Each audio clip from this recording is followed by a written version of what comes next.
ነፍስ አይደለም ማንነትሽማ ይሄ ነው እንታው ልክ ነሽ ነፍስ ዕውቀት ፍቃድ አሁን አንቺ እኔ ስትይ ነፍስሽን ዕውቀትሽንና ፍቃድሽን ነው አንድ ላይ እኔ የምትዩ ማንነትሽም ማለት ነው አባሻ ተግባባን ክሊር ነው አሁን ይሄንን ነገር እናጥፋው ቀላል ነገር ላሳይሽ አሁን እዚህ ጋር ቃል አለች እዚህ ጋር ደግሞ ጃቢር አለ ይሄ ማንነት አለ ይሄ ምንነት አለ ቃል ናት እቺ ቆይ እስቲ እንትን ላድርገው መሰለኝ ካሜራውን ላስተካክለው የሆነ ላንድስኬፕ እንትን አድርጌ ቆይ አንዴ ላስተካክለው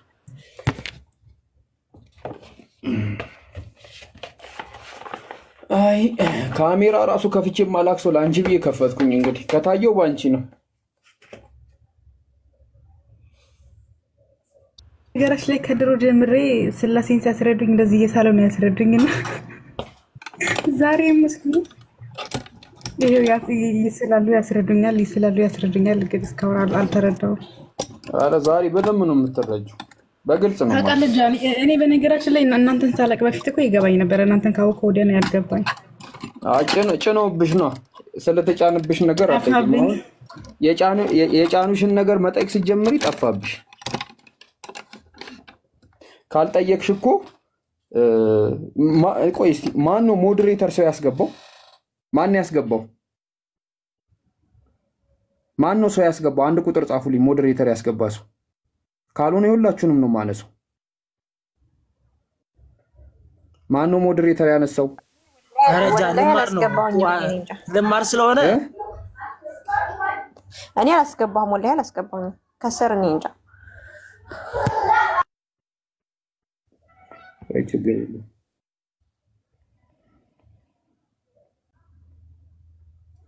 እሺ ሞዴሬተር አታስገቡ ሰው አታስገቡ ነው እሺ አማርኛ ነው የምናወራው ዱላ ምናምን ከፈለጋችሁ በዱላኛም አለ ችግር የለም በቃ ሰው አታስገቡ ሰው ክፉ አታናግሩ ቃል ያለሽ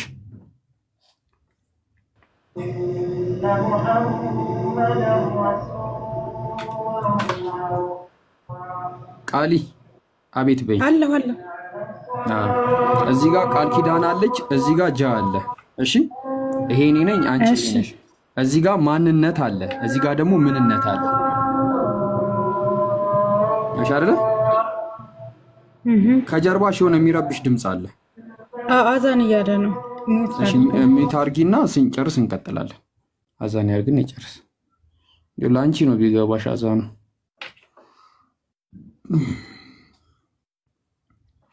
ታፕታፕ አድርጉ እስቲ 200 ሺህ እናስገባ ዛሬ ስለምንነትና ስለማንነት መሰረታዊ ትምህርት ነው የምንማሮሽ በጣም ቀላል በጣም ይሄንን አንድ ሰው ተረዳ ማለት በቃ የሚገርም ትጥቅ ታጠቀ ማለት ነው የትም ሄዳችሁ በስላሴ ጉዳይ መወያየት ትችላላችሁ ታፕታፕ አድርጉ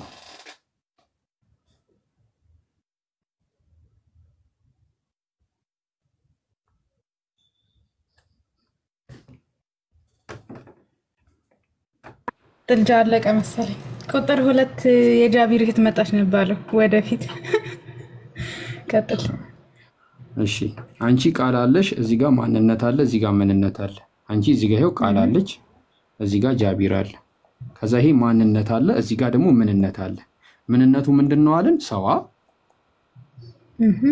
አይደለ እዚህ ጋር ማንነቱ ደግሞ ምንድነው አለን ዕውቀት ፍቃድና እስትንፋስ አካል ማለት ነው አይደለ እኔና አንቺ ከሁለቱ ቤቱ ነን አንድ በሰውነት በሰውኛነት እኔና አንቺ አንድ ነን ሁለትነታችን ደግሞ በዚህ ነው አይደለ ትክክል ስለዚህ እኔና አንቺ ሁለት ሰዎች ስንባል ምናችን ተቆጥሮ ነው አካላችን ቴንኪው አካላችን ተቆጥሮ ሁለት ሰዎች ነን ይሄኛው ግን አይቆጠርም ይሄ ለምንድን ነው የሚበቃው ለአይነት ምክንያቱም እኔና አንቺ ጢንዚዛ አይደለንም ወይ ጦጣ አይደለንም ሰው ስለሆነን ይሄ ኤሰንሳችን ነው ወይ ደግሞ ባህሪያችን ነው ሰው ነን አይሻ ይሄ ጭራሽ ቁጥር ውስጥ አይገባም ይሄ አይነት መለያ ነው የዚህ የማንነት አይነት መለያ ነው ስለዚህ ምንነት ማለት የማንነት መግለጫ ነው ገባሽ አይደል አሁን ለምሳሌ አንቺ ማንነት አለሽ እስትንፋስ አለሽ ዕውቀት አለሽ ፍቃድ አለሽ ይሄ ነገርሽ በምንድን ነው የሚገለጸው በሰውኛነት ባህሪ አይሻ አይደል በዚህ ነው የሚገለጠው ገባሽ ቃሊ ተግባባና አሁን ይሄንን ነገር አጥፍተን ወደ ስላሴ ቀጥታ እንግባ። ወደ ስላሴ ቀጥታ ማለት ነው። ስለምንነትና ስለማንነት ያልገባሽ ነገር አለ? አይ የለም። ቴንክ ዩ። አሁን ወደ ስላሴ ማንነት የሚቆጠር ነው፣ ምንነት ደግሞ የማይቆጠር ማለት ነው። ምን ማለት ምንነት የሚውለው ለአይነት ለመለየት ነው። ለመለየት ካልገባችሁ ንገሩኝና ልድገምላችሁ። አሁንም ሜን ፖይንት ስለሆነ አንዴ ብትደግመው ክሊር በረንብ እንዲሆንላት በረንብ እርግጠኛ እንድትሆን። እሺ ዋናው ሜን ፖይንት ስለሆነ በረንብ እንድትረዳው ብዬ ነው። እሺ እዚህ ጋር እኔና ቃሌ አለን። ቃል አለች እዚህ ጋር። አንዴ እሺ ይቅርታ።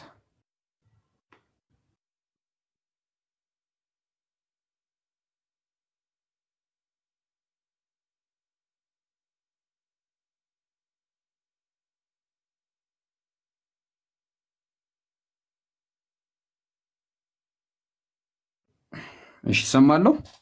እሺ እዚህ ጋር ጃ አለ። ይሄው ጃ እዚህ ጋር እኔ ነኝ፣ እዚህ ጋር ቃሊ ናት። ከዛ በኋላ እዚህ ጋር ማንነት የሚባል ነገር አለ።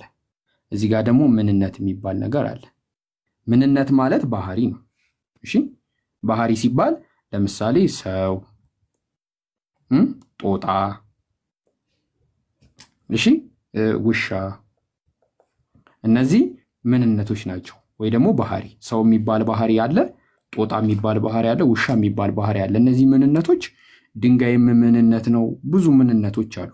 ይሄ ማንነት ደግሞ ማለት አንድ አካል የራሱ የሆነ ዕውቀት፣ ፍቃድ እና እስትንፋስ ካለው ይሄ ማንነት ይባላል። እነዚህ እስትንፋስ፣ ፍቃድ፣ ዕውቀት ያለው አንድ አካል ራሱን ችሎ እኔ ማለት ይችላል። ይሄ ማንነት ይባላል። እሺ አሁን ለምሳሌ እኔና ቃል ኪዳን እሷም የራሷ ዕውቀት አላት፣ የራሷ ፍቃድ አላት፣ የራሷ እስትንፋስ አላት። እኔም እንደዛው የራሴ ዕውቀት አለኝ፣ የራሴ ፍቃድ አለኝ፣ የራሴ እስትንፋስ አለኝ። እኔና ቃል ኪዳን በዚህ ሁለት እንሆናለን ማለት ነው። እሷም የራሷ አላት፣ እኔም የራሷ አላት ማለት ነው። እሺ ሳሚ ናግባና ተቀመጥ።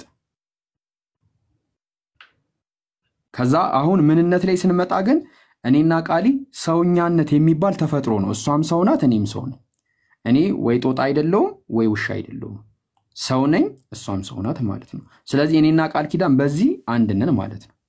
እኔና ቃል ኪዳን ብቻ ሳይሆን ዓለም ላይ ያለ 8 ቢሊዮን ህዝብ ሁላ ሰውኛነት የሚባል ባህሪን ጦጣ ስላይደለ ውሻ ስላይደለ ሰው ስለሆነ ሰው የሚባል ባህሪን ሁሉም ሰው እንትን ይላል ማለት ነው፣ ሼር ያደርጋል ማለት ነው። ሰውኛነት የሚባል ባህሪ አይቆጠርም። የሚቆጠረው ለአይነት ነው። ይሄ ባህሪ የሚቆጠረው፣ ይሄ ምንነት የሚቆጠረው ከጦጣ ጋር ከውሻ ጋር ነው የሚቆጠረው። ለምሳሌ እዚህ ጋር ስንት ምንነት አለ? ኮመንት ላይ ጻፉልኝ እስቲ። እዚህ ጋር ስንት ምንነት አለ? እዚህ ጋር የጻፍኩት ስንት ምንነት አለ? ኮመንት ላይ ጻፉልኝ እስቲ። ስንት ምንነት? ስንት ምንነት? ስንት ምንነት? ቴንክ ዩ። 3 ምንነት አለ። ይሄኛው ሰው የሚባል ምንነት፣ ጦጣ የሚባል ምንነት፣ ውሻ የሚባል ምንነት ማለት ነው። ስለዚህ ምንነት የሚቆጠረው ለአይነት ሲሆን ነው። ሰው ከጦጣ ጋር ወይ ከሌላ ምንነት ካላቸው ነገሮች ጋር ሲቆጠር ይቆጠራል እንጂ ሰው ከሰውኛነት ጋር አይቆጠርም። ለምሳሌ እነዚህ ሁለቱን ላጥፋቸው።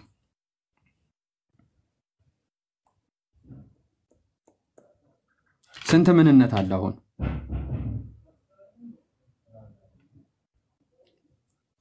ስንት ምንነት አለ? ኮመንት ላይ ጻፉልኝ። ቴንክ ዩ። እሺ አሁን ደግሞ አንድ ምንነት ነው ያለው። ለምሳሌ እዚህ ጋር እኔና ቃሊን እንጻፍ። ሰው የሆነች ቃል ያለች፣ ሰው የሆነ ጃቢር አለ። ስንት ምንነት አለ እዚህ ጋር? አሁንም ጻፉልኝ። እኔም ሰው ነኝ። ስንት ምንነት አለ? ስንት ምንነት አለ? ስንት ምንነት? አይ ሁለት አይደለም፣ ተሳስታችኋል። ያው እሷም ሰው ናት፣ እኔም ሰው እኮ ነኝ።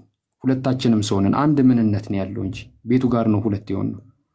ስለ ምንነት ከሆነ የጠየቅነው እሷም ሰው ናት፣ እኔም ሰው ነኝ። ስለዚህ አንድ ምንነት ነው ያለው። ከዚህ አሁንም ስለ ምንነት እያወራን ከሆነ እዚህ ጋር 8 ቢሊየን ሰው አለ እዚህ ጋር ስንት ምንነት አለ? አሁን እዚህ ጋር ስንት ምንነት አለ? ቴንኪው አንድ ምንነት ነው ያለው። ምክንያቱም እነዚህ 8 ቢሊዮን ሁሉ ሰዎች አንድ ምንነትን ነው ሼር የሚያደርጉት። አያችሁ ሰው የሚባል ምንነትን ነው ሼር የሚያደርጉት። እሺ ስለዚህ ባህሪ ቁጥር ላይ የሚውለው ከሌሎች አይነቶች ጋር ነው። ሰው ከውሻ ጋር ከጦጣ ጋር ከጤንዚዛ ጋር ምናምን ከመሳሰሉት ጋር ሲቆጠር ምን ይሆናል? ቁጥር ላይ ይውላል ማለት ነው። ከዛ ወደ ማንነት እንመጣለን። አሁን ለምሳሌ እዚህ ጋር ሰው አለ። በነገራችን ላይ እንስሶች ማንነት የላቸውም። ሰው ማንነት አለው። ለምሳሌ መልአክ እዚህ ጋር ስንት ማንነት አለ?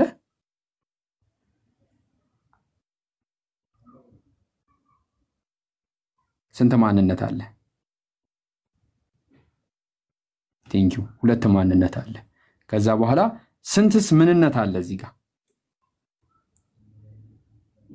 ምንነት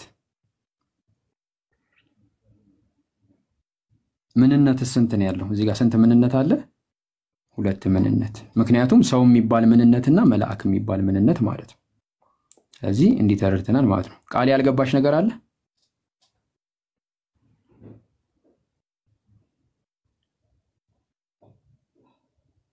እንግዲህ እንዲህ ሳስተምራችሁ የ6ኛ ክፍል ስቴቲክስ ትምህርት ነው የሚመስለው። ወላሂ በጣም ቀላል ነገር። ቃል ገብቶሻል? አዎ ክሊር ነው ከሰማች እንግዲህ። አዎ ከዛ ማይክ አንሺና ነው የምንቀጥለው ደግሞ አሁን እንደዚህ ብናደርግስ ምንድነክ? እኔ ሰው ነኝ። ማነክ? እኔ ጃቢር። በቃ በዚህ ያዙት። እሺ ምንድነክና ማነክ? ቃል ያለሽ ድምጽ አለ ያለች ነው ኮሜንት ላይ። ቃል በቃል ካልተመላለስን አይሆንማ። መመላለስ አለብን። እንዳሁኑ እየተመላለስን ከድምጹ ለመውጣት ሞክሪ። ከድምጹ ውስጥ አልወጣም ብለሽ ከጀሃነም መውጣት እንዳይሆንብሽ። መለኮት ወይ ደግሞ አምላክነት። አምላክ አብ ወልድ መንፈስ ቅዱስ። እሺ አሁን ወደ ስላሴ ስንመጣ አንድ መለኮት ወይ ደግሞ አንድ አምላክነት አለው። መለኮትን በለው።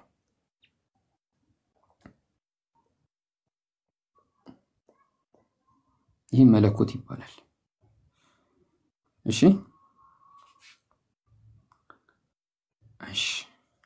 አሁን ይሄኛው የአብ ወልድ የመንፈስ ቅዱስ ምንነታቸው ነው። ምንነት ይሄኛው በፍጹም አይቆጠርም። ያው ቃሊ መምጣት አለባት፣ እሷን እንጠብቃታለን። እሺ ሳሚ እስካሁን ያልገባክ ነገር አለ? ጥያቄ ከቅድም ጀምሮ ወይ ስለማቀው ትክክል አንድ ሐሳብ ነው ያለን። አንድ ትክክል ምንም ስለማቀው ምንም ትክክል።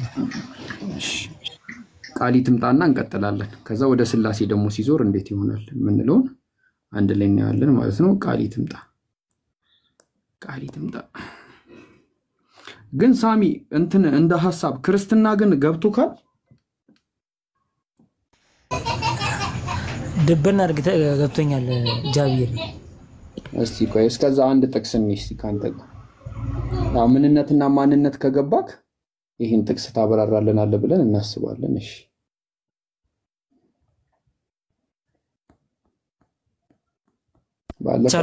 ሞክራለሁ። ካልቻልኩት ግን ያው ችግር የለም። ሰው በቻለው ነው እንጂ ባልቻለው እንትን አይልም።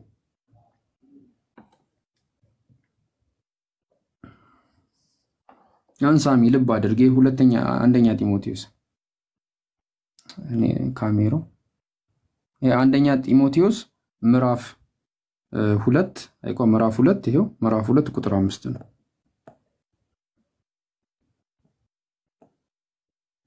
አሁን ምን ይላል መሰለ ሳሚዬ? አንድ እግዚአብሔር አለና ይላል አይደለ? ከዛ በእግዚአብሔርና በሰው መካከል ያለው መካከለኛው ደግሞ አንድ አለ እርሱም ሰው የሆነው ክርስቶስ ኢየሱስ ነው አለ። ታውቃለህ ይህን ጥቅስ ሳሚ? ትክክል። እሺ አሁን ምን መሰለህ ልብ አድርገህ ያዝ። እሺ ይሄ እግዚአብሔር የተባለው አየህ እኮ እዚህ ጋር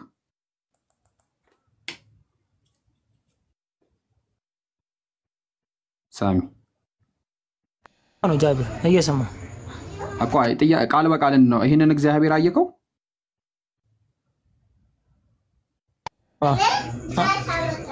ችግር የለውም ጫጫታም ቢሆን አትጨናነቅ፣ ችግር የለውም ካንተ አይበልጥም። እየተጫወቱ ስለሆነ ችግር የለም። ከዛ እየራኩ ነው እየሰማሁ ነው። በቃ እሺ እስክትርቅ እንጠብቅክ። ችግር የለውም። አይ ቃል በቃል ስለሆነ ለዛ ነው። እስከዛ ላታልቅልህ በደንብ እንዲታይ ዲያሎግ ስለሚሆን ቃሊን ሼር አድርጉላት።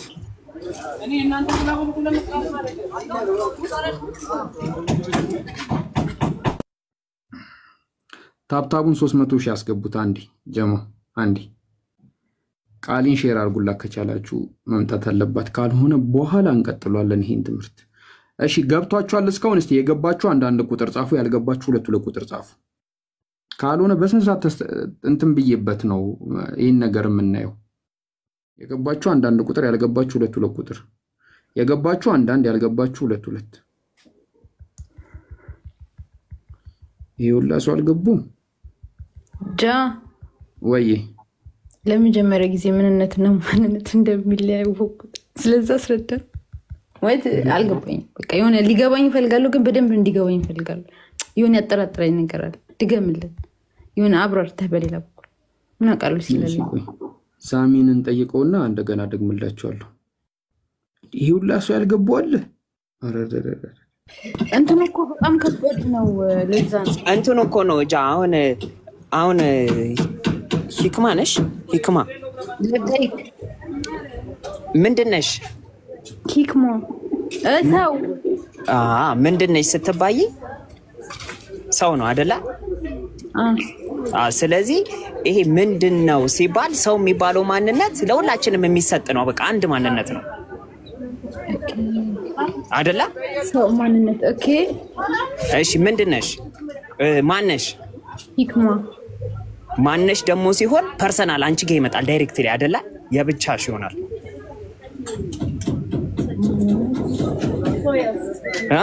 ይቀጥል። እሺ ስሜ ነው ወይስ ወይ በኋላ አስረዳታለሁ። ይሄን ችግር የለውም ደግምላችኋለሁ። ግራ ገብቶኛል አላውቅም። ወደ ስም ምናምን ገቡ። እሺ ሳሚ መጣክ?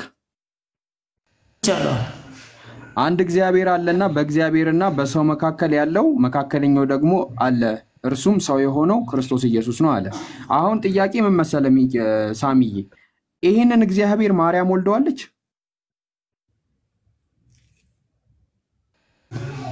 ማርያም የወለደች እኮ ስጋ አይደል?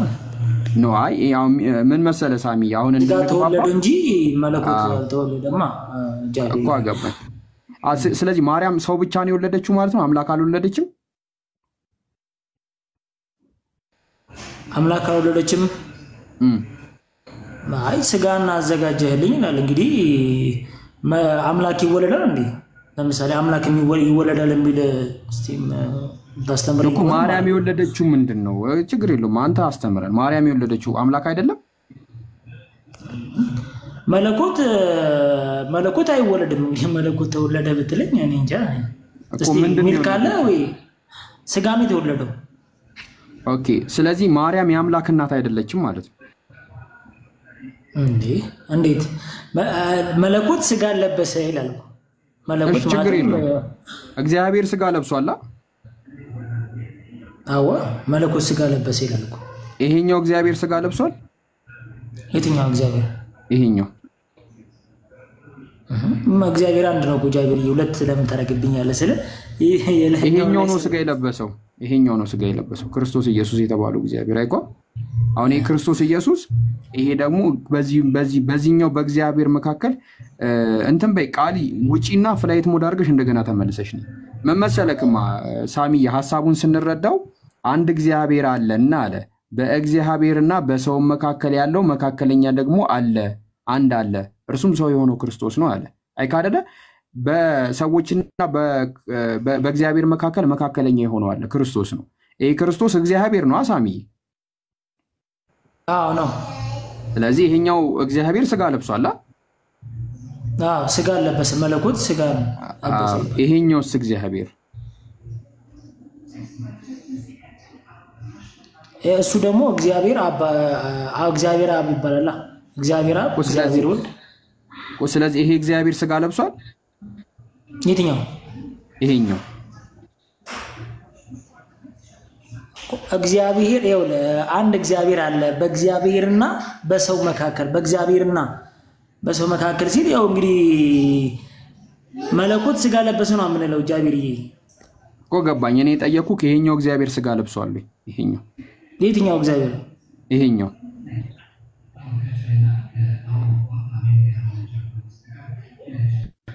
እግዚአብሔር አንድ ነው። ሁለት እግዚአብሔር የለም እኮ ጃቢርዬ። ሁለት እያለ እኮ ገባኝ። ይሄ እግዚአብሔር ስጋ ለብሷል አንድ ነው። የትኛው? ወልድ ነው ስጋ የለበሰው እንጂ አብ ስጋ አልለበሰም እኮ። አብ እግዚአብሔር አይደለም እንዴ? እንዴ ስጋ አልለበሰም ሲል አብ እግዚአብሔር ነው እንጂ አባታ ይላል መጽሐፍ ቅዱስ እኮ። ስለዚህ ይሄ እግዚአብሔር ስጋ ለብሷል። የትኛው እግዚአብሔር? ይሄኛው ያኛውስ? እሺ ያኛው እኮ ይሄና እግዚአብሔርና ይሄኛው እግዚአብሔር ስጋ ለብሷል። ችግር የለውም። ያኛው እግዚአብሔር እሺ ከላይ ያለው እኮ እሱኛውን ደግሞ እንቀጥላለን። ይሄኛው ነው ግን አሁን ጥያቄው አንድ ነው እኮ እግዚአብሔር በምን ይለያያል? እስቲ ለምሳሌ እሱ እኮ ገባኝ። እሺ አንድ አርጋቸው ችግር የለም። ሳሚ አንድ አርጋቸው ችግር የለም። አይደለም ጃቢር ለይልኛ። አሁን እግዚአብሔር አብ አለ አብ የተባለበት እግዚአብሔር አባት ስለሆነ ማለት ነው። አዎ ልክ ነው። አሁን ላስረዳክ ጥቅሱን ልፍታልክማ ጥቅሱን እንድንግባባ። አንድ እግዚአብሔር አለና የተባለው አብ ነው። ገባክ አይደለ? ከዛ በዚህ በአንዱ እግዚአብሔርና በሰዎች መካከል ደግሞ መካከለኛ ደግሞ ይሄ ክርስቶስ ነው አይደለ? ይሄ ነው ጥቅሱን የሚያሳየው። በቃ ይሄኛው ክርስቶስ የተባለው ሰው ነው አለ አይደለ? ሰው የሆነው አይክ ሰው ሆኗል አይቆ። ይሄኛው ክርስቶስ ሰው ሆኗል ማለትም ይሄ እግዚአብሔር ሰው ሆኗል አይቆ። ይሄኛው ሰው ሆኗል ወይ ነው ጥያቄ ነው።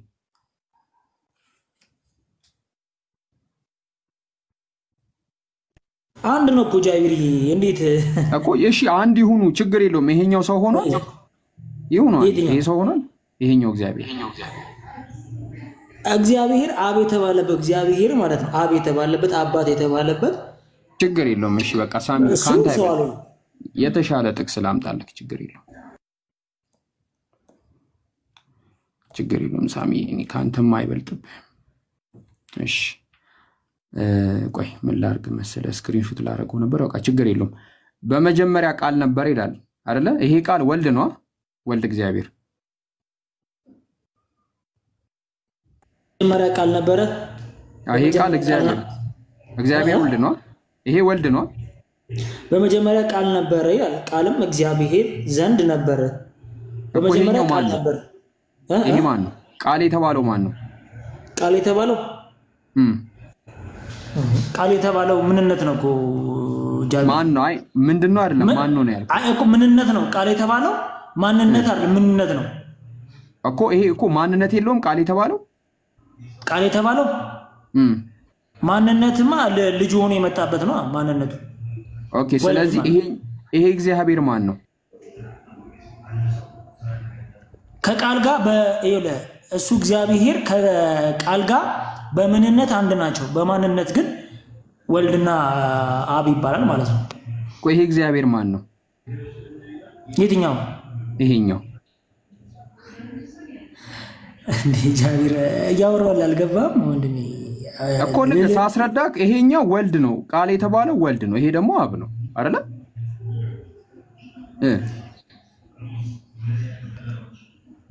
እግዚአብሔር ነው እኮ። ይሄ አብ ነው እንጂ ይሄ አብ ነው። እግዚአብሔር ነው። ወልድም እግዚአብሔር ነው። አብም እግዚአብሔር ነው እኮ። ገባኝ። ወልድ በለኛ። እሺ ችግር የለውም። ጥቅስ እንቀይራለን ባይዘው። እሺ አይደለም ጃቢርዬ አንተ እሱ አሁን ይሄ እግዚአብሔር አብ መሆኑን ማለት በምን አብ ብሎ ተጽፎበታል? ጃቢርዬ አልተጻፈበትም። ችግር የለውም። እኔ አንጨቃጨቅም ሀቢቢ። እኔ ምንም ለመጨቃጨቅ አይደለም። ቀላል ጥቅስ እናመጣ ችግር የለውም። ኧረ ቀላል ጥቅስ እናመጣለን። ችግር የለውም ሀቢቢ። ለአንተ ያልሆነ ደግሞ እሺ፣ ለአንተ ቀላል ጥቅስ ነው ማመጣልህ። ቀላል ጥቅስ እሺ።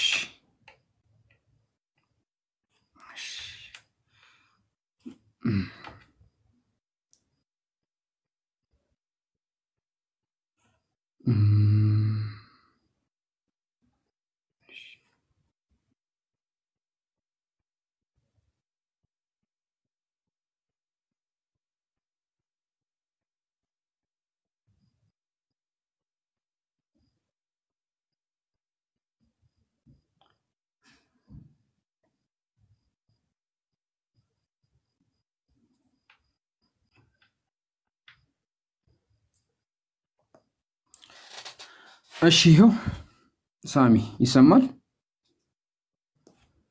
ይሰማል። እሺ የሐዋርያት ሥራ ቃሊ ካለሽ ላኪ። እሺ ቃሊ ካለሽ የሐዋርያት ሥራ ምዕራፍ 13 ቁጥር 23 ላይ እግዚአብሔርም እንደ ተስፋው ቃል እንደ ተስፋ እንደሰጣቸው ከዳዊት ዘር ለእስራኤል መድኃኒት እርሱን አድርጎ ኢየሱስን አመጣላቸው አለ። ይሄ እግዚአብሔር የተባለው ማን ነው?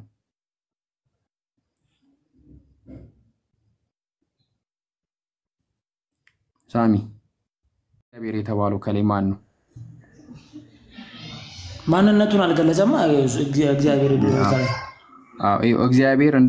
እግዚአብሔር ተስፋ እንደሰጣቸው ከዳዊት ዘር ለእስራኤል መድኃኒት አድርጎ ኢየሱስን አመጣላቸው አለ። ኢየሱስን ወደ ምድር ያመጣው ማን ነው?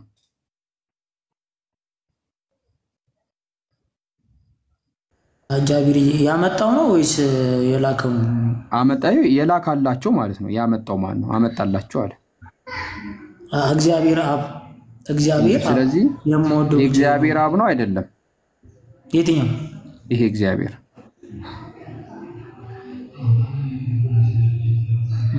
አብ የሚል አለ እዛ ጋር እግዚአብሔር ነው እንጂ ያለው ይሄኛው እግዚአብሔር አይደለ? ኢየሱስን ያመጣው ይሄው አመጣላችሁ አይደለም? እግዚአብሔር ነው እንጂ የሚለው እኮ እግዚአብሔር ኢየሱስም እኮ እግዚአብሔር ነው እኮ ገባኝ። እዚህ ጋር ምንነት አንድ ነው እኮ አንድ የሆነ ምንነት ገባኝ።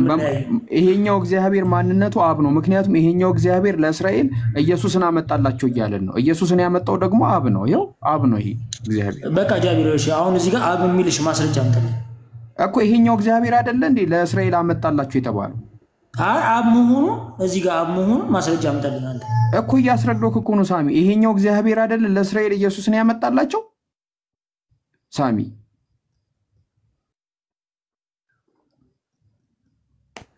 እግዚአብሔር አይ እኛው ይኸውልህ እኔ አሁን ይሄኛው እግዚአብሔር ነው ሳሚ። ይሄኛው እግዚአብሔር ነው ለእስራኤላውያን ኢየሱስን ያመጣው ወይስ አይደለም?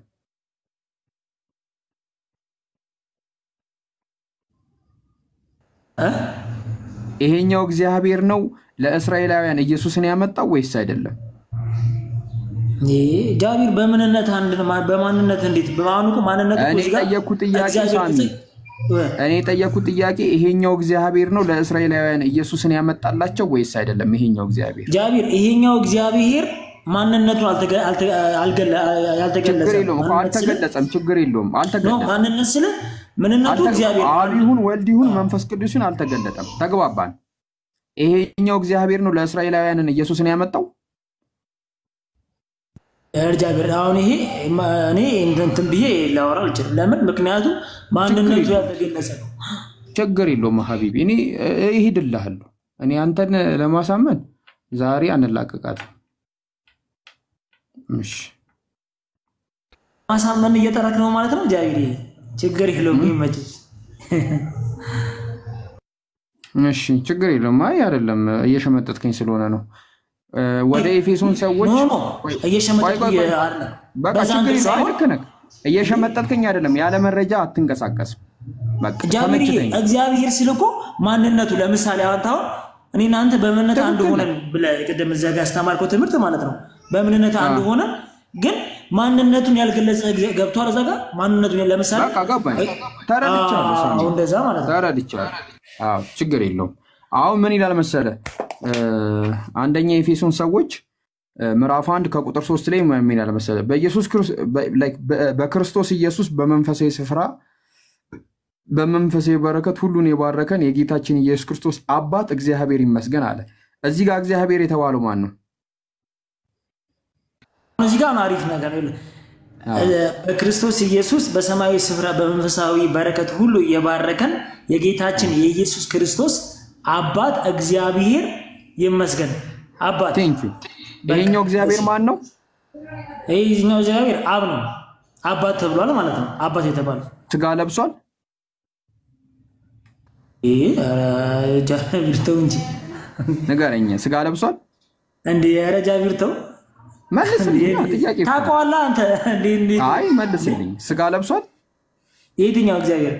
ይሄ አባት የተባለው እግዚአብሔር ስጋ ለበሰ። ኦኬ። ልጅ የተባለው እግዚአብሔር ደግሞ ስጋ ለብሷል። ትክክል። አንተ አንድ እግዚአብሔር የምትለው ስጋ የለበሰው ነው ስጋ ያለበሰው ነው?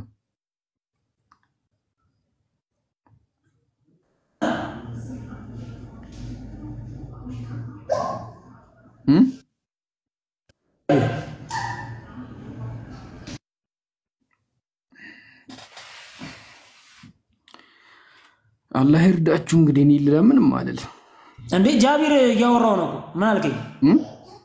አይ ኮሜንት ላይ ላሉ ሰዎች ነው፣ ለአንተ አይደለም። ኮሜንት ላይ የማይሆን ነገር ሲጽፉ አላህ ይርዳችሁ አልኩኝ። ስለዚህ ያንተ አንዱ እግዚአብሔር ስጋ የለበሰው ነው ስጋ ያለበሰው ነው? ሳሚ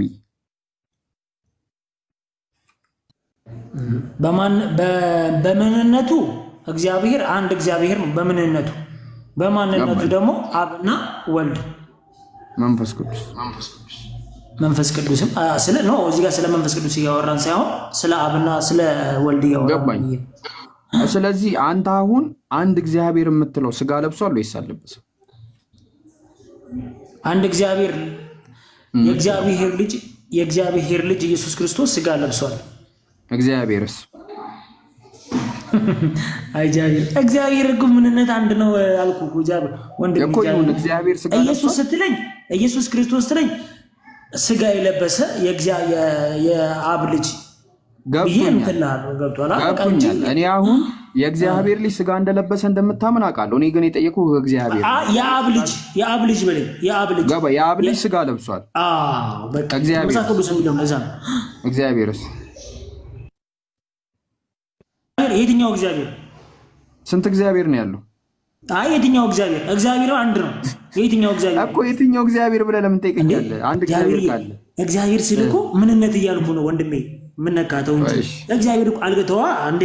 እግዚአብሔር ሲል ምንነት መሆኑ እኮ ገብቶሻል እኮ ብራዘር።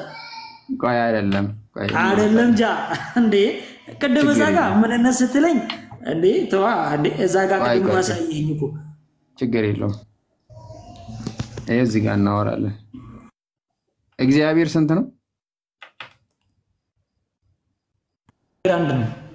አንድ ስል ምንነት ስጋ ለብሷል እኮ ገባኝ። ስጋ ለብሷል ምንነት እግዚአብሔር ስጋ ለብሷል። ወልድ ልጅ የሆነው እግዚአብሔር ስጋ ለብሷል። እሺ አብ ያልሆነው እግዚአብሔር ስጋ ለብሷል? አልለበሰም። ኦኬ ወልድ እግዚአብሔር ነው ወይስ እግዚአብሔር አካል ነው? ወልድ እግዚአብሔር ነው ወይስ እግዚአብሔር አካል ነው? እንዴ ወልድ እግዚአብሔር ነው እንጂ ምንነት አንድ ነው። ምንነት ነው አንድ ይሁን አንድ እግዚአብሔር ስለስተ እግዚአብሔርና ምንነት አንድ አድርገህ እንትን በልልኝ ጻፍልኝ። ይኸው ለጻፍልኝ ችግር የለው። በቃ እግዚአብሔር ከዛ ምንነት ብለው ወይም ሰው ብለው ቅድም አንተ ለሰዎች እንዳስረዳህ ማለት ነው።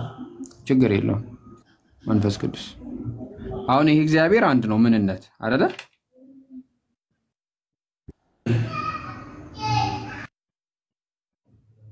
ሳሚ ይሰማል? እግዚአብሔር ይሰማል? ይሄ እግዚአብሔር ነው?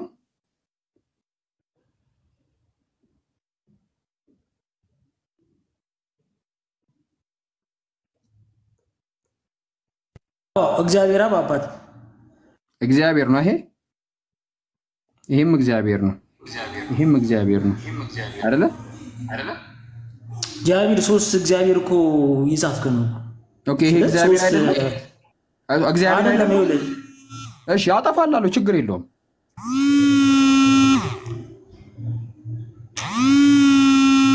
አቆ እግዚአብሔር ስልክ እየገባብኝ ነው። አንዴ ይቅርታ፣ ችግር የለውም። ይቅርታ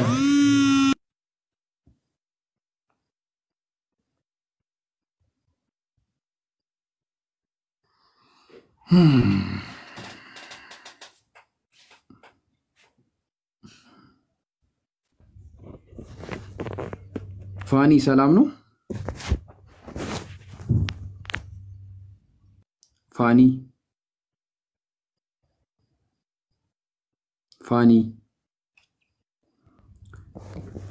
አቤት ሰላም ነው? እንዴት ነሽ? አለሁ። እንዴት ናችሁ? አለን። እየሮጥሽ ነው እንዴ? ድምጽ አለ? አይደለም፣ ቁጭ ብያለሁ። አሪፍ። ከየትኛው ቤተ እምነት ነሽ? ኦርቶዶክስ። ኦኬ። እንጠይቅሽ ትጠይቂያለሽ? ጠይቁኝ፣ የቻልኩትን መልሳለሁ። እሺ። እስቲ ካንቺ ጋር ስለ ባህሪ እንዲህ ይሄኛውን ሳሚ ሲመጣ እንቀጥለዋለን። አንቺ ምንድነሽ?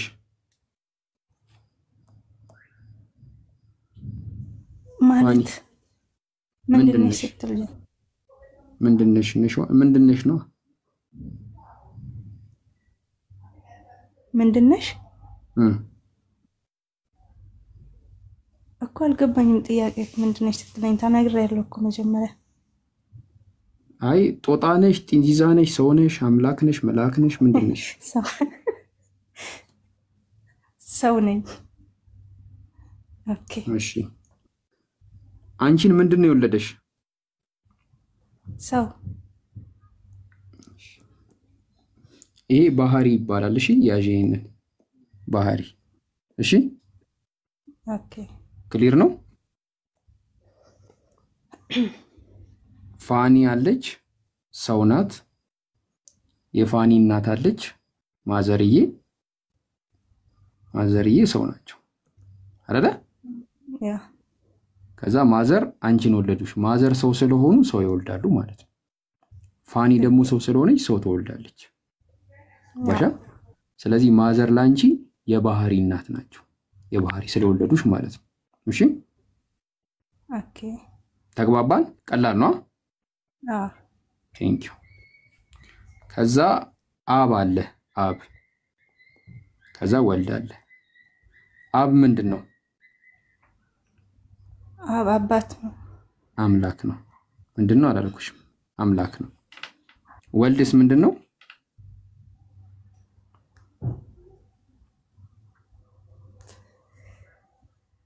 ወልድም አምላክ ነው። ኦኬ አብ ወልድን ወልዶታል።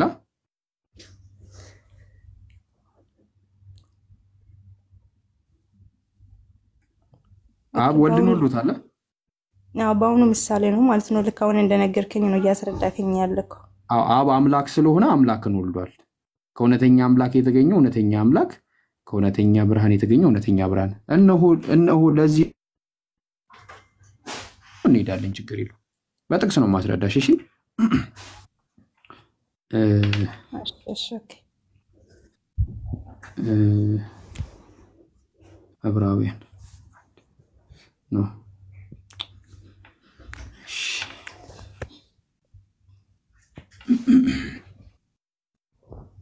ኦርቶዶክስ ነበርኩ፣ የባዳነት ስሜት እንዳይሰማሽ።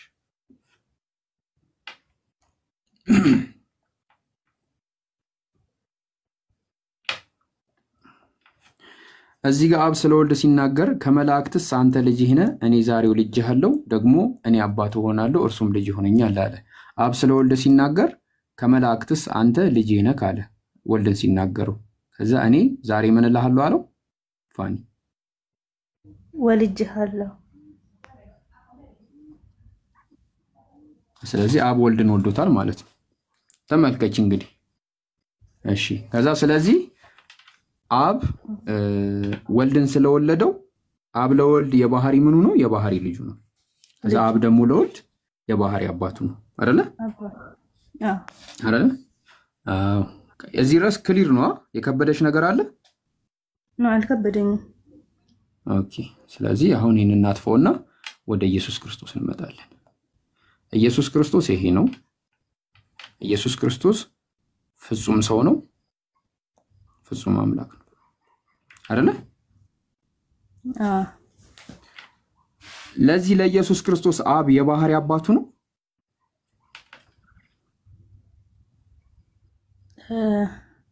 ድገምልኝ፣ ምንድን ነው ያልከው? ፋኒ ያውኑ ምንድን ነው ያልከው? ወይ አሁን ምንድን ነው ያልከው? አልገባሽም? ያሁኑ አሁን የጻፍከው ላይ ስታስረዳኝ አልገባኝም ነበር። ታብታብ አድርጉ 300 ሺህ ያስገቡት። ይሄኛው ኢየሱስ ነው።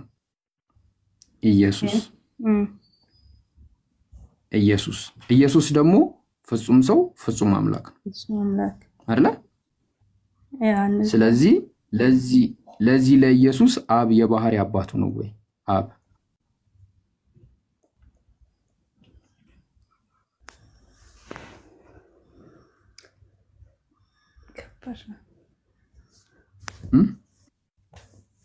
ስንረዳው በቅድሙ ኤግዛምፕል ምክንያት በቅድሙ ኤግዛምፕል ስንረዳው ለዚህ ለአምላክነቱ የባህሪ አባት ነው፣ ለሰውነቱ ግን አይደለም። በቅድሙ ከሆነ እንደዛ ነው። ከዛ ማርያም ደግሞ ለሰውነቱ እናት ናት፣ ለአምላክነቱ እናት አይደለች። ክርስቶስ ሁለት ሆነ፣ ሁለት ቦታ ተገነጠለ። ስለዚህ ይህን እንዴት ነው የምትረዱት ክርስቲያኖች? በጣም ከባድ ነገር ነው። ነገራችን ላይ ይሄ ነገር የኔም ጥያቄ ነበር፣ ገባ ግን እየተማርኩ ነው። እና እዛ ጋር አሁን ኢየሱስ ክርስቶስ ፍጹም ሰውና ፍጹም አምላክ ነው ብለን ከወሰር ነው ያን ሰውነቱን ትተን ነው አምላክነቱን ብቻ የምንወስደው። በጣም ነው ግራ የሚገባ። በነገራችን ላይ ይቅርታ እኔ እየተማርኩ ነው ለመናገር፣ ለኔም ጥያቄ ነው ይሄ። እስቲ አንድ ነገር ላሳይሽ። እስቲ አንድ በጣም የሚገርም ነገር ላሳይሽማ። በጣም ነው የሚያሳዝነው ብቻ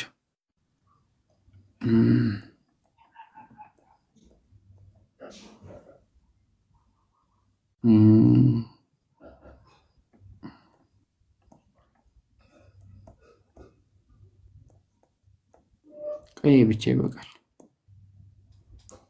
አሁን ይታይሻል አይደለ? ይሄ ስላሴ ይሄ ደግሞ ኢየሱስ ነው። ይሄ የክርስትና ትልቁ መሰረት ነው። ትልቁ በቃ የመጀመሪያ ትልቁ መሰረት ነው። ይሄው ስላሴ ከዛ ኢየሱስ እሺ አይደለ? ከዛ ልክ መጽሐፍ ቅዱስ ውስጥ እንግባ።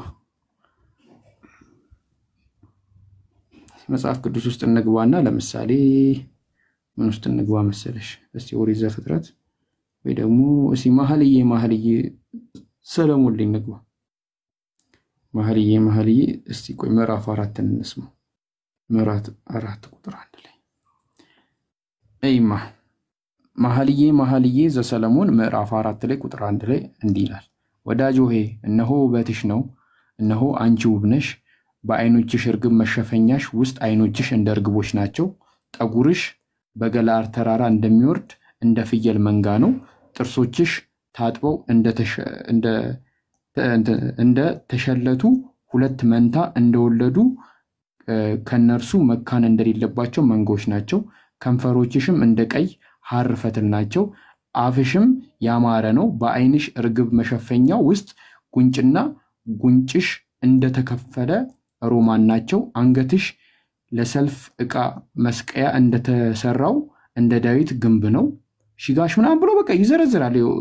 ይሄው ስለምን እንደሚያወራ ይሄው ሁለቱ ጥቶችሽ ይላል ይሄዳል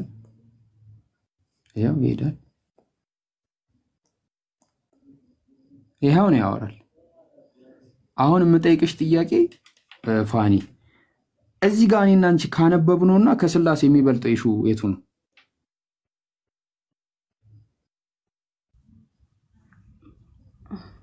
አሁን እዚህ ጋር ያነበብከው ነው ከዚህ እንደተረዳሁት ማለት ነው። በነገራችን ላይ የኔ ሰዓት ጃ ማለት ነው አንድ ማምርን ጠይቀን ነበር። የግሩፕ ትምህርት ላይ ጥያቄ ሲፈጥርብን ምን ለማለት ፈልጎ ነው የነገር ብለን ስንጠይቀው እዚህ ጋር የሷን ቁንጅና ለመግለጽ ወይ ደግሞ እንደማድነቅ አለ አይደለ? እዚህ ጋር ግን የማርያምን ውበት ወይ ቁንጅና እንደዛ ነው ማን እየተናገረ እንደሆነ ባላቅም እንደዛ ነው ያስረዱን። በነገራችን ላይ ትንሽ ቆይቷልና አሁን ይሄ እሱ አይደለም እሱ አይደለም እኔ የጠየኩሽ ጥያቄ። እኔ ትርጉሙ ቢሆን ምንም ቢሆን አይመለከ እኔ እሱን አይደለም የጠየኩሽ። እኔ የጠየኩሽ ጥያቄ እዚህ ምዕራፍ ላይ ከተብራራው ነገርና ከስላሴ የሚበልጠው ምንድን ነው? ማለት የሚበልጠው የትኛው ነው? ለአንቺ ብታውቂው የሚበልጠው የቱ ነው? እኔ ስለ ስላሴም ብዙም አላውቅም፣ ግን ከዚህ የሚበልጠው ዋናው ለአንቺ እምነትሽ የሚበልጠው ስላሴ ነው ወይስ ይሄኛው ጥቅስ ነው? ስላሴ ነው ብዬ ነው የማስበው። በቃ እኮ ቀላል ነው። አሁን እግዚአብሔር አንቺንም ቢሆን እኔንም ከሚያወዛግበን በቃ ቀላል ነው። ወዳጄ ሆይ ውበትሽ እነሆ አንቺ ውብ ነሽ፣ በዓይንሽ እርግብ መሸፈኛ ውስጥ ዓይኖችሽ እንደ እርግቦች ናቸው፣ ጠጉርሽም በገላር ተራራ እንደሚወርድ እንደ ፍየል መንጋ ነው የሚለውን ቀንሶ ይሄንን አጥፍቶ ነው። ቀላል እኮ ነው። ምንም ከባድ ነገር አይደለም። ይሄንን ነገር አጥፍቶ ስላሴ በአካል በግብር በመልክ በስም 3 ናቸው፣ በመለኮት ግን 1 ናቸው ብሎ ጽፎ በቃ ገላገለ። በቃ ይሄንን ቢያደርግ በቃ ተፈታ፣ አለቀ። ይሄው እንደዛም ሆነ እስከዚህ ድረስ ስላሴ በአካል 3 በመለኮት 1 ነው። በቃ ዘጋ። ለምንድነው ስላሴ በግልጽ ያልተቀመጠው መጽሐፍ ቅዱስ ላይ? ለምንድነው ሰው እንዲግራ እንዲጋባ የተፈለገው? ማለት ስለዚህ ልጅ መቀመጥ ነው የሚበልጠው? ስለ ስላሴ መቀመጥ ነው የሚበልጠው? የትኛው ነው? እኔ አሁን ይሄንን ስላሴ ነበር መቀመጥ የነበረበት። ዋይ ለምንድነው አምላክ ያላስቀመጠው ስላሴን? ዋይ ለምንድነው ሰው በስላሴ ምክንያት ገደል የሚገባው? ወይስ ስላሴ እውነተኛ አይደለም የሰው ሐሳብ ነው ወይ? በጣም ብዙ መጽሐፍ ቅዱስ ላይ አንበባሻቸው ያን ያህል ጥቅም የሌላቸው መጽሐፎች አሉ። ማለት ሁሉም ጥቅም አለው፣ ግን ከስላሴ ባነሰ መልኩ ጥቅም ያላቸው መጽሐፎች አሉ። ከስላሴ ጥቅማቸው የማይበልጥ የትኛውም የመጽሐፍ ቅዱስ ክፍል ይሄውላ መጽሐፍ ቅዱስ አለ አይደለ? ከስላሴ አይበልጥም። ስላሴ ከሁሉም ይበልጣል። ትልቁ ስላሴ ሐሳብ ለምንድን ነው መነሳት ያልተፈለገው? አንድ መስመር ከመጽሐፍ ቅዱስ ላይ ቀንሶ አንድ መስመር ችግር የለውም። እሺ አሁን ለምሳሌ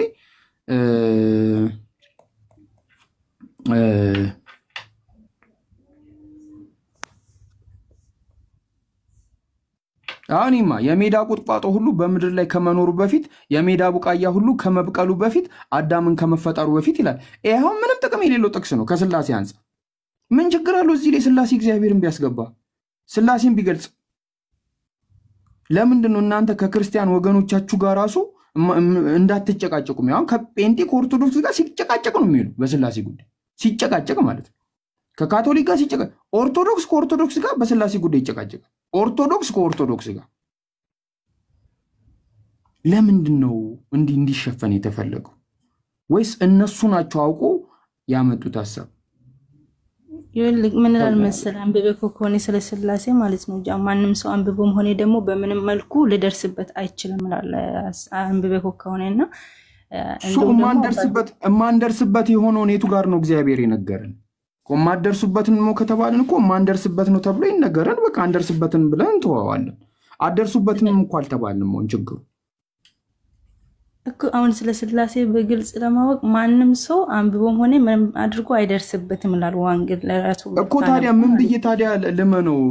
ምን ብለሽ ነው አንቺ ስላሴን እኔ የማላውቀውን ነገር ለምንድን ነው የምትከተዩ እንዴ? ስለዚህ ስለ ሶስቱ ስላሴ የኔ ያለ አይደል በምሳሌ የተቀመጠ ነገር ነው እንጂ ልክ እንደ ምሳሌ በእንደዚህ አይነት መልኩ ተቀምጧል። አባቶቻችን በእንደዚህ አይነት ምሳሌ ለሰዎች እንዲገባቸው ግልጽ አድርጓል እንጂ እኮ አባቶች ነው ያስቀመጡት እንጂ መጽሐፍ ቅዱስ አላስቀመጠውም ነው ያልኩሽ። ለምንድን ነው ይሄ ወሳኝ ነገር? አንቺ አሁን ለምሳሌ ልንገርሽማ፣ ቀበሌ ሄደሽ ለምሳሌ ቀኑን ባትሞይ ቀኑን ሊሞሉ ሲችላል ብትሳሳች ማለት ነው። ስምሽን ግን ተሳስተሽ ስልክ ቁጥርሽን ተሳስተሽ በቃ ይኩ ገደል ገባሽ። እንዴት ስለዋናው ስለ ስላሴ ነገር በመጽሐፍ ቅዱስ ውስጥ ይዘለላል? ያው አስቡበት። እስልምና ላይ ጥያቄ ካለሽ ጠይቂ። እኔ እንደ ወንድም መመክርሽ ነገር የምር ከልብሽ ክርስትና ላይ መቆይ ከፈለሽ ስለ ክርስትና አታንብቢ፣ አታጥኚ። እየገባሽ በወጣሽ ቁጥር ጠልዞ ነው የሚያስወጥሽ። ገባሽ አይደለ? አይ ማጥናት እፈልጋለሁ የምትይ ከሆነ ደግሞ በደንብ አጥኚ። እኔ እንደ ሐሳብ ለእስልምና ጊዜ በሰጪው እስልምና ላይ ጥያቄ ብትጠይቂ ደስ ይለኛል። እስልምና በጣም ቀላል ነው። አላህ አንድ ነው ብሎ ነው የሚያምነው። በግልጽ የተቀመጠ ነገር ነው። እኛ ይሄ አባቶች ምሳሌ ምናም ወስዶ ምናም ያስረዱን ነገር የለም። በግልጽ የተቀመጠ ነገር ነው ያለው። ስለዚህ አምላክም ፊትም ቀርቦ እኮ አንቺ ለጀሃነም ትገቢያለሽ ስትባይ እንዴ አልገባኝም ብትይ እንኳን እኮ ምን አገባኝ ታዲያ ይልሻል። እንዲህ ተወሳስቦ ተቀምጦ ማለት ነው። ስላሴ ሰውን በማመን የሚድን የሚሞት ቢሆን ኖሮ ሰው ማን ነው ስላሴ የገባው ራሱ እንዲህ የተጫነበትን እየተቀባበለ ከማምጣት በስተቀር ማለት ነው። እና እኔ ፋኒ ምን እልሻለሁ ለእስልምና ጊዜ ስለ እስልምና ጠይቂ ወቂ ለማወቅ ሞክሪ እንጂ እኔ ራሱ አልገባኝም በጣም እና እኔ እንደሚመስለኝ እንጃ ምስጥረ ስላሴ ሲባል ይሄውን እየተደበቀ ነገርም ያለ ይመስለኛል። ወደ ኦርቶዶክስ ስመጣ ይቅርታ አድርጉልኝና ማለት ነው። ሁለተኛ ነገር ደግሞ እየተጻፈ ያለው ለምሳሌ በመጽሐፍ ቅዱስ ላይ የተለያየ አይነት ሰዎች የራሳቸውን ሐሳብም ጨምሮበት እየጻፉ ይመስለኛል። ገባችሁ? ለምሳሌ የሆነ ሰው ዝም ብሎ እየሰማውን ነገር ያኛውን የሰማ ይጽፋል፣ ያኛውን የሰማውን ነገር የምጽፈው ነገር እንደዛ ነው ይመስለኝ። ገባ? ስለዚህ እዚህ ጋር አሁን ይሄ ሰው እኛ ያን ነገር ቅዱስ ላይ ስላሴ የሚለው ቃል የለም እንጂ ስላሴ በደንብ አለ።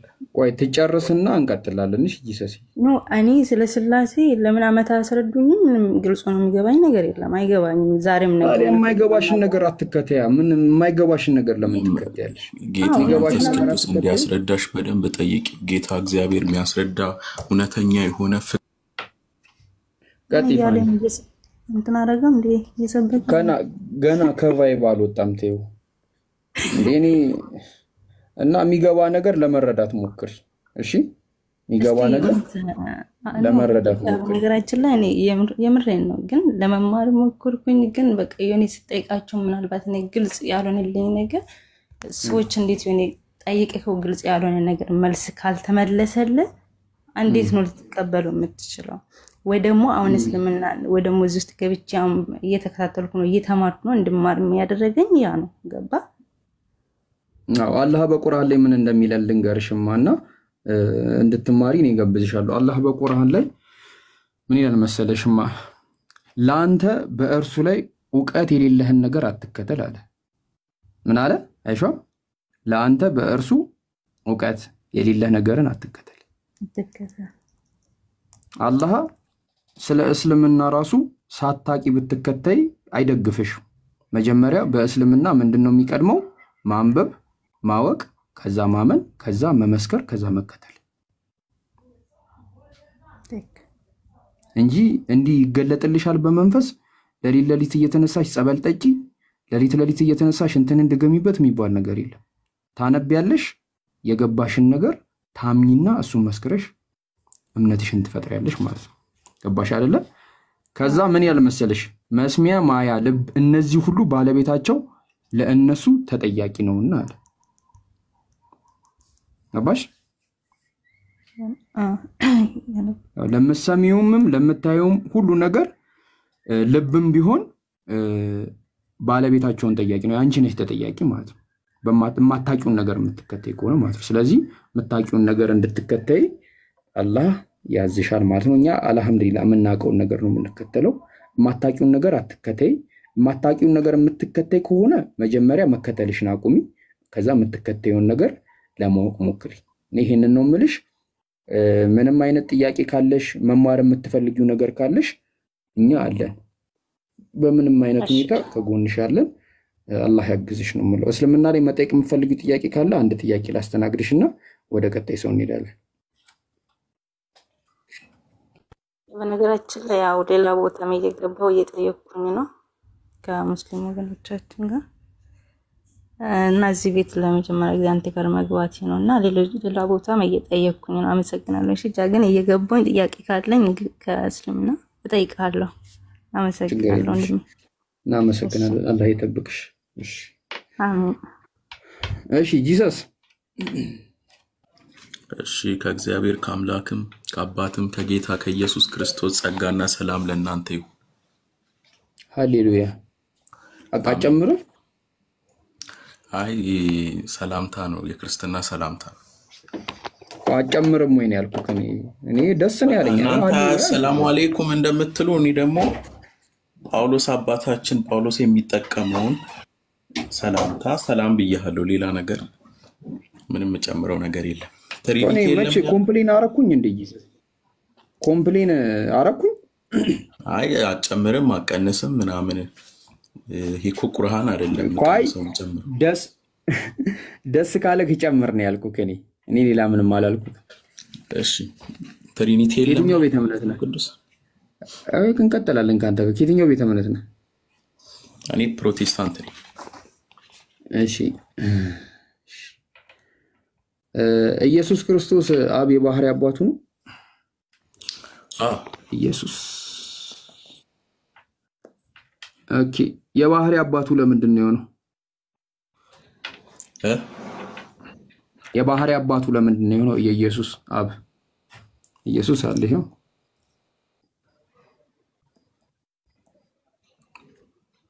ለምንድን ነው የኢየሱስ የባህሪ አባት የተባለው አብ? ኢየሱስ ክርስቶስ ፍጹም ሰው ስለሆነ ፍጹም አምላክ ነው። በሁለተኛ መልኩ ደግሞ ይሄንን ማወቅ ለኛ አይገባንም። ምክንያቱም እግዚአብሔር አንተ ልጄ አብ አባት አንተ ልጄ ነህ እኔ ዛሬ ወለድኩ ስላለው ምኑን ነው የወለደው? እኔ ዛሬ ልጅ አረኩ ለማለት ነው። እንደዛ ነው የሚፈታው። አንተ ልጄ ነህ እኔ ዛሬ ወለድኩ ይላል እኮ። ምኑን ነው የወለደው? ምኑን ነው የወለደው? አይደለም አሁን ለምሳሌ አንተ የማደጎ ልጅ ሆነ ለሆነ ሰው ሄደ አንተ ልጄ ነህ እኔ ዛሬ ወለድኩ ካለ ወልዶሃል ማለት ነው። ኦኬ ስለዚህ ልጅ ተቀብሎሃል ማለት ነው አይደል እንዴ? ኦኬ ስለዚህ ወልድ የእግዚአብሔር አብ የማደጎ ልጅ ነው ማለት ነው እያልከኝ ነው? ይሳልገባኝ። እንደዛ እያልኩ አይደለም፣ ግን ልጁ ነው። ከዘላለም እስከ ዘላለም ልጁ ነው። ለምንድን ነው ልጁ ነው? ለምንድን ነው ልጁ የሆነው? ነገርኩ እኮ። አንደኛ ፍጹም ሰው ነው። ሁለተኛ ደግሞ ለምንድን ነው የባህሪ ልጁ ነው የተባለው? ልጁ የተባለው ለምን? ፍጹም ሰው ስለሆነ ፍጹም አምላክም ስለሆነ የአብ ልጅ ሆነ። እሺ ችግር የለውም። እሺ ቀላል እናቀለዋለን። ለኢየሱስ ማርያም የባህሪ እናቱ ናት? ለኢየሱስ በፍጹም ሰውነቱ የምድር እናቱ ናት። ለአምላክነቱስ? ለአምላክነቱ አይደለች። ለአምላክነቱ እንደውም ምንድን ነው ያለችው? ማርያም ራሱ ጌታዬ ነው ያለችው። ጌታዬ የባሪያውን ውርደት ተመልክቷልና ከዚህ በኋላ ትውልድ ሁሉ ብጽዕት ይለኛል ብላለች። እሺ ይሄ ኢየሱስ ነው። ይሄ ኢየሱስ ነው ፍጹም አምላክ ፍጹም ሰው አይደለ? በደንብ ለዚህ ማርያም እናቱ ናታ? በፍጹም ሰውነቱ ቃል ስጋ ሆነ ይላል አይደለ? በፍጹም ሰውነቱ ስጋ በሆነው ሰውነቱ እናት አለው አባት የለው። ገባኝ። እሱን ነገርከኝ። አሁን ለዚህ ለሰውነቱ ማርያም እናቱ ናታ? ለአምላክነቱስ አይደለች። ስለዚህ ይሄ ሰውነቱ ኢየሱስ ነው? ይሄም ኢየሱስ ነው? አዎ። ስለዚህ የማርያም ልጅ ኢየሱስ አለ፣ የማርያም ልጅ ያልሆነ ኢየሱስ አለ አላልኩ? እሺ ምን ያላልኩትን አትበል። ጥያቄ ነው የጠየኩህ። እኔ አልኩ ጌታ ይወዳል ያላልኩትን አትበል። ፍጹም ሰው ነው። ፍጹም ሰው ስለሆነ ጥያቄ ነው የጠየኩህ። በፍጹም ሰውነቱ እናት አለው። ጥያቄ ነው የጠየኩህ ሀቢቢ። እኔ ጠየኩህ ይጀመር አይደለም። በፍጹም አምላክነቱ ምንድነው? መንፈስ አይደልሽ? ቆይ ንገረኝ። በፍጹም አምላክነቱ ጠየኩህ። ጂሰስ ተረጋጋ እንጂ። እኔ ጥያቄ ነው ተረጋግተህ እያወራክ ነበር። ተረጋግቼ እያወራሁ ነው። እሺ ይሄ ሰውነቱ ይሄ ኢየሱስ ነው። ፍጹም አምላክ ፍጹም ሰው ነው አይደለ? ስለዚህ ማርያም ለሰውነቱ እናት ናታ? ስማ መጀመሪያ አይደለም። ስማ እንደዚህ እያልክ ሰውን ግራ ለማጋባት አትሞክር። ኢየሱስ ክርስቶስ ፍጹም አምላክ ነው ፍጹም ሰው ነው ስንል አንለያየውም። አምላክነቱን ነጥለን አንወስድም፣ ሰውነቱን ነጥለን አንወስድም። ስለዚህ አንድ እናርገው። ሰው ነው አንናርገው አንነጥለው። ለምሳሌ የሰው ልጅ አይደለም። ቆይ ለምሳሌ ሰው ልጅ ነፍስ አለው፣ ስጋ አለው፣ መንፈስ አለው። ስጋውን ከነፍሱ ብትነጥል የሞተ ይሆናል። ስለ ባህሪ ነው እያወራን። እኔ ስለ ባህሪ አይደለም ስለ አካል ነው እየጠየቅኩ። ስለዚህ አትነጣጥልማ። መነጣጠል አትችልም። አምላክነቱንና ሰውነቱን ከሰው ልጅ ስጋውንና እንትኑን መንፈሱን ወይም ደግሞ ስጋውንና ነፍሱን እንደማትነጣጥለው ሁሉ ነጣጥለ እንደዚህ አታወራም። ስለዚህ ኢየሱስ ክርስቶስ ፍጹም ሰው ነው ፍጹም አምላክ ነው።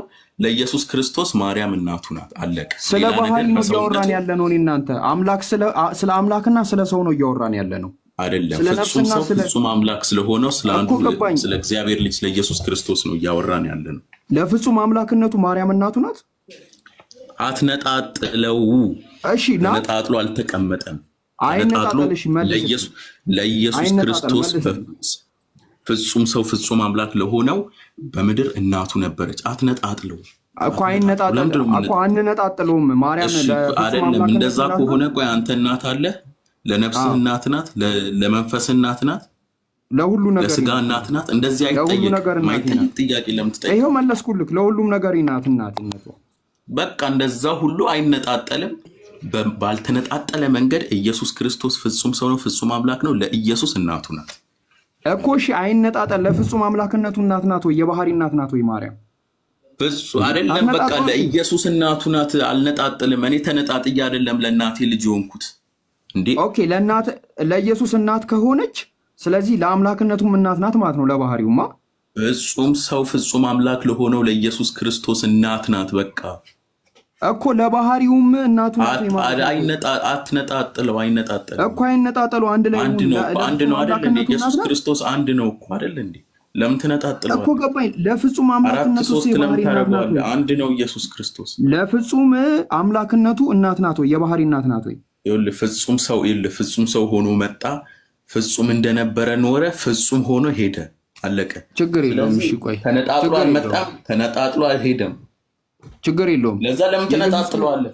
ምድር ላይ ያለ አምላክ እኮ ነበር። ሰማይም አምላክ ነበር። ችግር የለውም። የኢየሱስ ክርስቶስ ስጋ ፍጡር ነው አይደለም? አይደለም። ፍጡር ነው የሚል አሳየኝ። መጽሐፍ ቅዱስ ላይ ኢየሱስ ክርስቶስ ፍጡር ነው የሚል አለ? ስጋው ፍጡር ነው አይልም። ቃል ስጋ ሆነ ነው የሚለው። ፍጡር ነው የሚል የለም እኮ። ስጋው ፍጡር እንደሆነ ላሳይክ። ፍጡር ነው የሚል ኢየሱስ ክርስቶስ ፍጡር ነው የሚል አሳየኝ።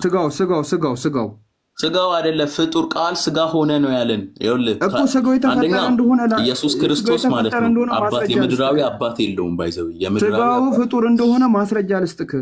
ፍጡር ነው አይደለም። ኢየሱስ ክርስቶስ ራሱ ፍጡር ነው የሚል አሳይ።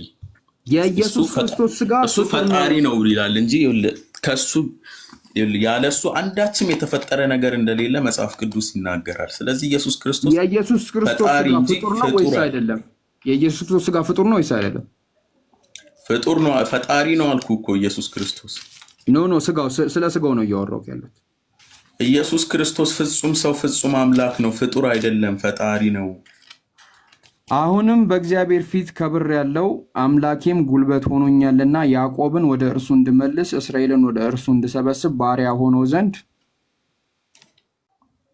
ከማፀን ጀምሮ የፈጠረኝ እግዚአብሔር እንዲላል። ምንድን ነው ይሄ? ምን ላይ ነው? ኢሳይያስ ላይ። ስለዚህ ኢሳይያስ ላይ ኢየሱስ ክርስቶስ አለ እንዴ? ያ ትንቢቱ ለኢየሱስ ነው። የፈጠረኝ እያለ እኮ እያወራ ነው። የፈጠረኝ እግዚአብሔር ነው። ታዲያ ይህ ኢየሱስ ክርስቶስ ማስረጃ አለ። ኢየሱስ ክርስቶስ በምንድን የፈታው? ይሄንን አለ። በቃ ችግር የለውም እንመጣለን። እንዳያሳስብ።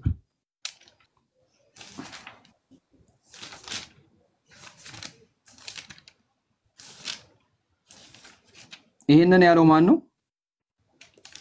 የላም ፍየል ደምን ኃጢአትን ሊያስተሰርይ አልቻለምና ስለዚህ ወደ ዓለም በሚመጣበት ጊዜ ወደ ላይ ከፍ አድርጉ። ዕብራውያን 10 እሺ። የባይሆንስ ከሚሰውት መስዋዕት ባረፈ ነበረ፣ ለሚሰውትም ኃጢአታቸውን ያስተሰርይላቸው ነበርና በአንድ ጊዜም ያነጻቸው ነበርና ነገር ግን በዚያ መስዋዕት በየዓመቱ የኃጢአት መታሰቢያ አድርገው የሚያቀርቡት ነበራቸው።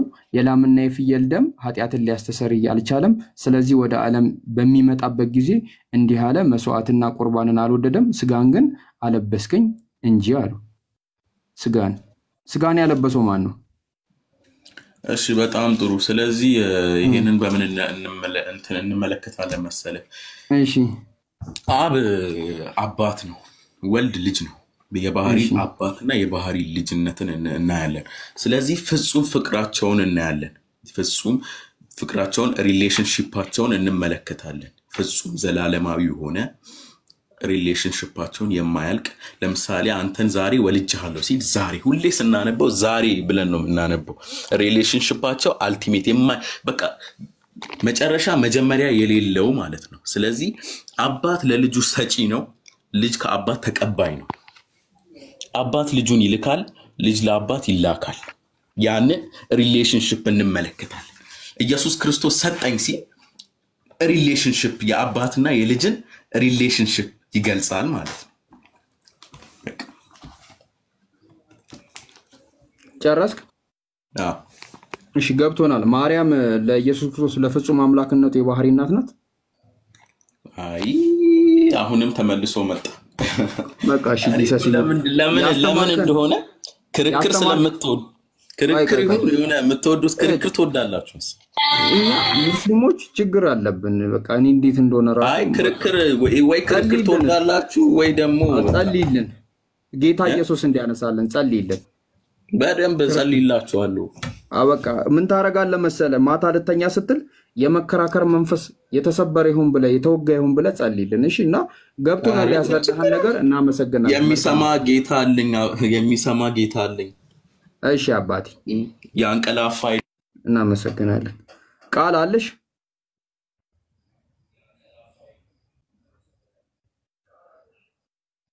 እኔ ቃል ናት እዚህ ሁላ ጉድ ውስጥ የምትከተኝ። ዛሬ እኮ ኔቶ አስቸገረኝ በኢየሱስ። አንቺ ደግሞ ለኔ ሲል ኔትወርክ ላይ ኔቶ አስቸገረኝ። ኔትወርክ ኧረ ዝም በይ በእናትሽ። ኔትወርክ ትላለች እንዴ? ምን ሴትዬ ነው? የምሬ ነው እግዚአብሔርን ኔቶ። እሺ ቢያሙ ወደ ስላሴ እንግባ። ተነጃ ያንተ መረዳት ምን? እሺ ቀጥል። ግን ያንተ መረዳት የሚገርም ነው እና እይታዎች ይገርማሉ። እስኪ ቀጥል ልስማ። ስላሴ ላይ የቅድሙን ያስረዳኸውን ስላሴ ላይ ያስረዳ። እሺ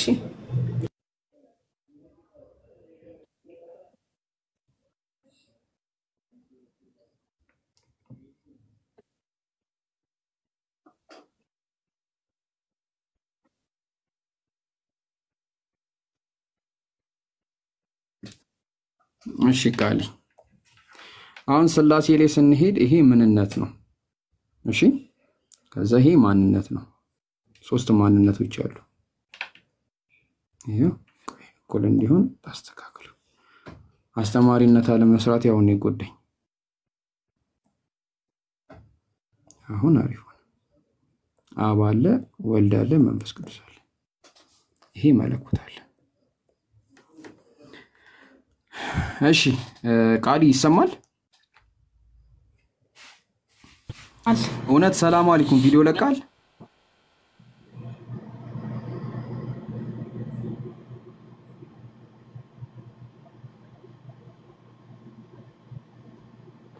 እሺ ቃል ያለሽ አለ ቃል አለ እሺ ቃል ስንት ሰዓት ነው ኔትወርክሽ የሚሰራልሽ? እስኪ ቀጥል። አሁን ይሰራል መሰለኝ። ኢንሻአላህ ይሰራል ብዬ ተስፋ አደርጋለሁ። ጌታ ሆይ እሰማለሁ። እኔ ይሰማል። እሺ ይሄ መለኮት አለ። ይሄ ይቆጠራል? መለኮት አይቆጠርም። ኤስ ማንነት ይቆጠራል። ስለዚህ ይሄ ማንነት ምንነቱ አምላክ ከሆነ ይሄ ምንነት ማንነቱ አምላክ ከሆነ ይሄ ምንነት ማንነቱ አምላክ ከሆነ ስንት አምላክ ነው ያለው? አሁን ምሳሌ ጃል አንተ አለ፣ እኔ ያለው ሂው ያለሽ ሶስታችን በምንነት አንድ ነን አይደለ? ሰው ነን። ስለዚህ አብ ወልድ መንፈስ ቅዱስም በምንነት አንድ ስለሆኑ ሶስቱም አምላክ ናቸው። ሶስቱም ማለት ነው። በማንነት ስንት አምላክ ናቸው? በአካል ደረጃ በማንነት ደግሞ ሶስት ናቸው። ሶስት ምን? ሶስት አካሉ አምላክ አይደለም? አምላክ ነው ግን ምንነት ስለማይቆጠር። አይ አሁን ለምሳሌ አንቺ ሐዊ እኔ ስንት ሰው ነን? ሶስት ምን? ሶስት አካል ሶስት ሰው። አይዋ ሶስታችንም ግን ምንድነን? ሰው ነን አይደለ? በምንነት ሰው ነን። በምንነትም አንድ ነን። ግን አንቺ እኔ ሐዊ ሶስት ምንድነን? አካል ነን። ሰዎች ሶስት ሰዎች።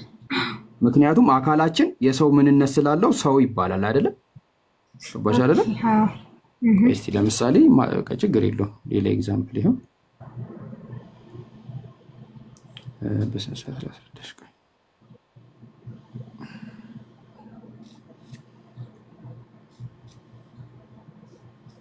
ቃል አለች፣ ጃ አለ፣ ሐዊ አለች። እዚህ ጋር እኛ አካላችን ነው። እሺ ይሄ ልክ እንደ ስላሴ አንቺም ሰው ነሽ፣ እኔም ሰው ነኝ፣ ሀዊም ሰው ናት አይደለ? አዎ። ስንት ሰዎች ነን? 3 3 ምን ሰው 3 ምን ሰው አይ አካልን ነው የጠየኩሽ፣ ምንነትን አይደለም። ምንነትን ከሆንኩ 3 ሰው ነን። እዚህ ጋር ግን አካልን ስለሆነ የጠየቅነው 3 ሰዎች ነን እኛ እንጂ። ስንት 3 ምንድነን? 3 አካል አካሉ ሰው ስለሆነ 3 ሰዎች ነን አይደለ? ስለዚህ አብ ወልድ መንፈስ ቅዱስ 3 ምንድን ናቸው?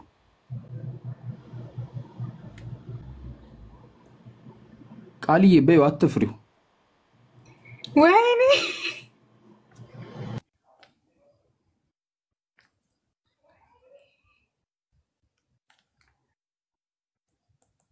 ቃል አለው 3 ምንድን ናቸው? 3 አምላክ ያው 3ቱም ማለት መለኮት ባይዘዌ ማለት ነው።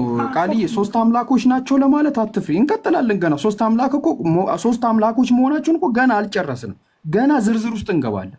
አንቺ ገና ከዚህ ከትንሹ ተቀበለሽ ነው። አብም አምላክ ነው፣ ወልድም አምላክ ነው፣ መንፈስ ቅዱስም አምላክ ነው። 3ቱም አምላክ ናቸው። 3 አምላክ ነው ያለው። አሁን ይማልን ጋርሽማ ቃልዬ ይሄ ወልድ ነው፣ ይሄ አብ ነው፣ ይሄ መንፈስ ቅዱስ ነው። ይሄኛው ተሰቅሏል።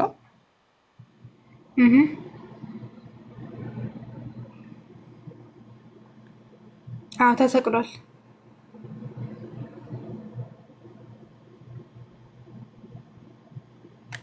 ጃ ተቆርጧል አይደለ? እኔ ይሰማለሁ። አዎ ትሰሚያለሽ። ጃ ተቆርጧል።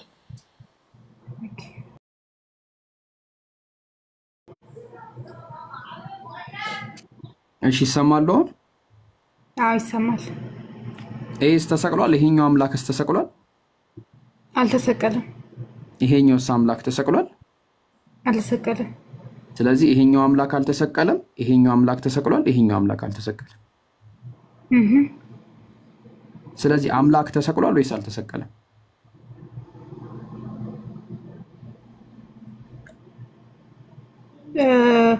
አሁን ለምሳሌ ጃ አንድ ምሳሌ ልስጥህ። አንተ አለህ፣ እኔ ያለን ሂዊ 3ታችንም አዲስ አበባ ውስጥ ነው የምንኖረው እንበልና ምሳሌ ጃቢር ወደ ክፍለ ሀገር ሄደ ስንል ከ3ቱ አንዱ ማን ሄደው ብንል ጃ ነው የምንለው። 2ታችን አልሄድም። ገባ?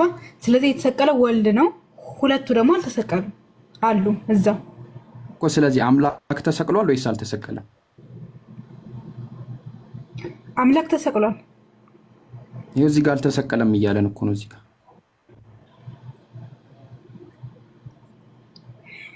ወይኔ በላቸው ማለት ነው።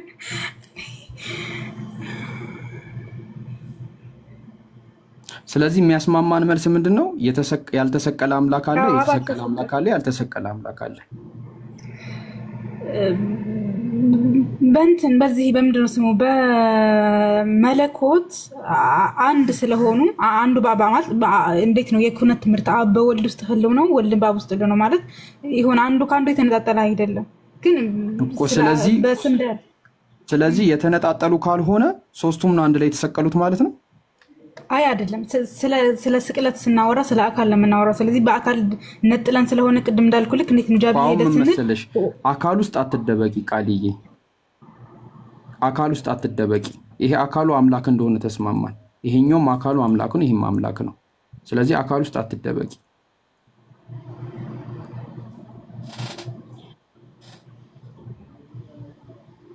እሺ የተሰቀለ ወልድ ብቻ ነው። አብ አልተሰቀለ፣ መንፈስ ቅዱስ አልተሰቀለም።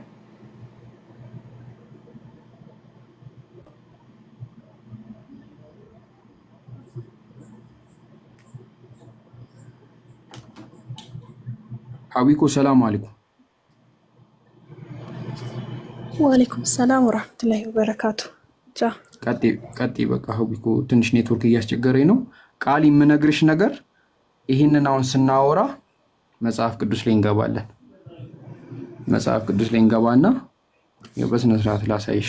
መጽሐፍ ቅዱስ ላይ ንገረኛለኝ እጄ ላይ ጥቅስ ማህለየ ዘሰለሞን ላይ እንገባለን። እሺ ቅድም ያነሳሁሽ ጥቅስ ማለት ነው። ምንም እንትን የማይጠቅም ጥቅስ አይደለም። የሚጠቅም ሊሆን ይችላል፣ ግን ከስላሴ በላይ ግን የማይጠቅም ጥቅስ ነው። ወዳጄ ሆይ እነሆ ብነሽ አንቺ ምናምን እና ለምንድን ነው ቃልዬ የምትጨነቂው? እግዚአብሔር ለምንድን ነው ስላሴ በአካል 3 ነው በመለኮት 1 ነው ብሎ በቃ ማስቀመጥ እኮ ነው። እርፍ በቃ ተገላገልን። አንቺም ለምን ትጨናነቂያለሽ? ከኛም ጋር መተሽ እንትርት ያለሽ ስላሴ እስቲ ነው አልገባሽ? እንዲሁ እንደ ጦስሽ ነሽ። ምንም የገባሽ ነገር የለም። ግን በቃ በነጠላ ፍቅር አይንሽን ማሳወቅ ነው። አስተምሮቱን እኮ ትረዳዋለህ። አስተምሮቱ እንዳስተምሮት እኮ ትረዳዋለህ። ግን ግዴታ የቃል ጭንቅላት ይግባው አይደለም እኮ። ግን አስተምሮቱ እንዳስተምሮት ነው እኮ የምረዳው። ምንድነው ስለ ስላሴ ምንድነው የገባሽ እኮ? አስተምሮቱ እንዳስተምሮት እኮ ነው ይገባኛል። ገባ? ግን እንዳልከው አሁን በሰውኛ ስናስበው 3 አምላክ ነው። አንዱ አምላክ ተሰቅሎ ኦኬ ሎጂካሊ እኮ አንተ ትክክል ነህ እኮ። እንዳንተ መራት እኮ ልክ ነህ። ግን አሁን ምንድነው ሃይማኖት ሲመሰረት ቃል እንዲገባት ተብሎ አይደለም። ገባ? እኔ እንደዛ ብዬ ነው የምረዳው። በቃ የሆነ ቃል እንዲገባት ተብሎ ክርስትና አልተመሰረተም። የማይገቡኝ ብዙ ነገሮች ሊኖሩ ይችላሉ።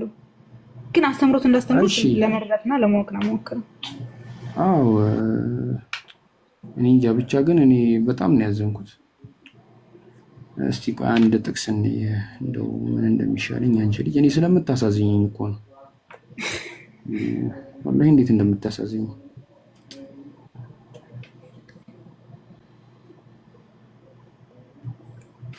አሁን ይማቃሊ የሐዋርያት ሥራ ምዕራፍ 13 ቁጥር 23 ላይ እግዚአብሔር ተስፋ እንደሰጣቸው ከዳዊት ዘር ለእስራኤል መድኃኒት አድርጎ ኢየሱስን አመጣላቸው አለ።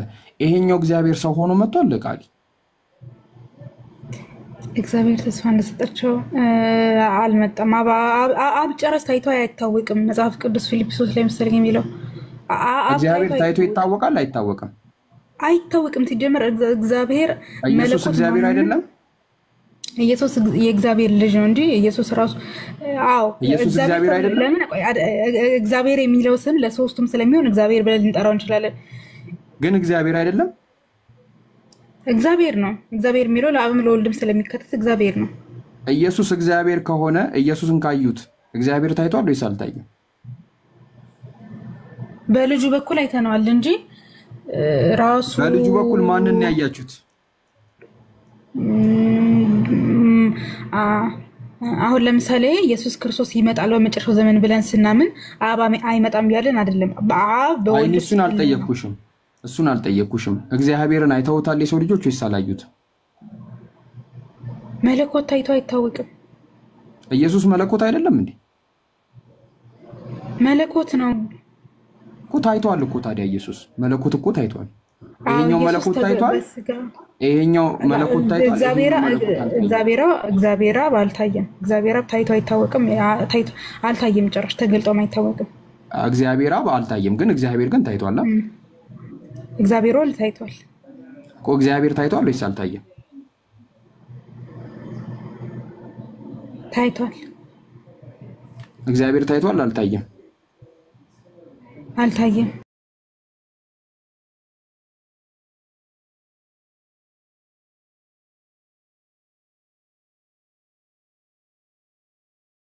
ፍቃደኛ ከሆንሽ በውስጥ ብናወራ ደስ ይለኛል። ከፈለግሽ ማለት ነው። ካልፈለግሽ እንደተመቸሽ እንደፈለግሽ ሞት ትችያለሽ።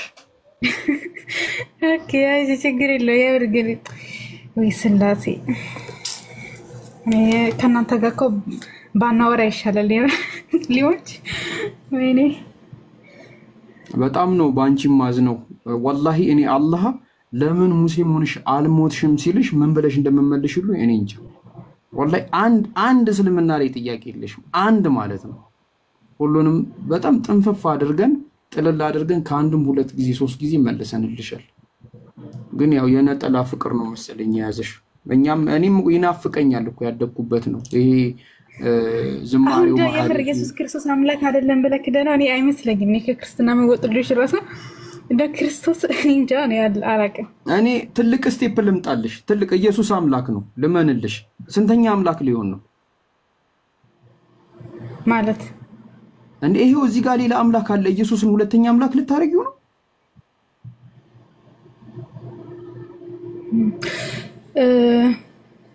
ኢየሱስ የአንዱ እግዚአብሔር አምላክ ልጅ ነው እኮ። እሱ አምላክ ነው ወይ? አዎ አምላክ ነው እኮ ስንት አምላክ ነው ያለው? አንድ አምላክ። እኔ በጊዜ ብፋታሽ ይሻልሽ ነበር። እንግዲህ በቃ ዙሩን ካከረርሽው አይቀር በቃ በደም እንሂድበት። የድንጋይ ውርወራ ያክል ከእነርሱ ፈቀቅ ብሎ እየሰገደ ጸለየ። በደም ላንብብልሽ።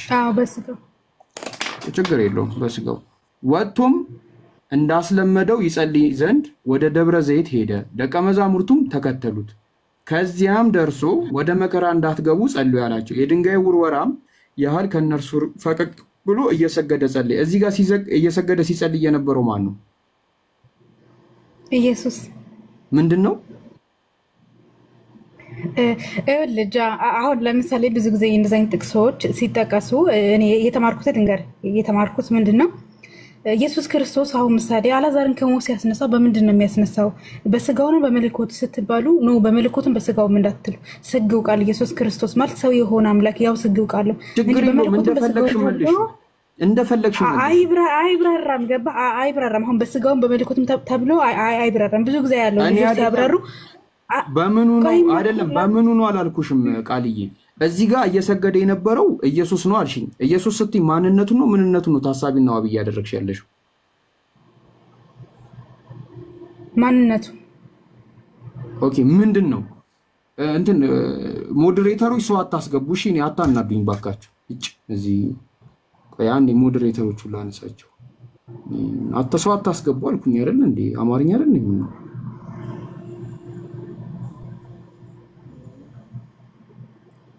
ሰው እያወራ ሰው ማስገባት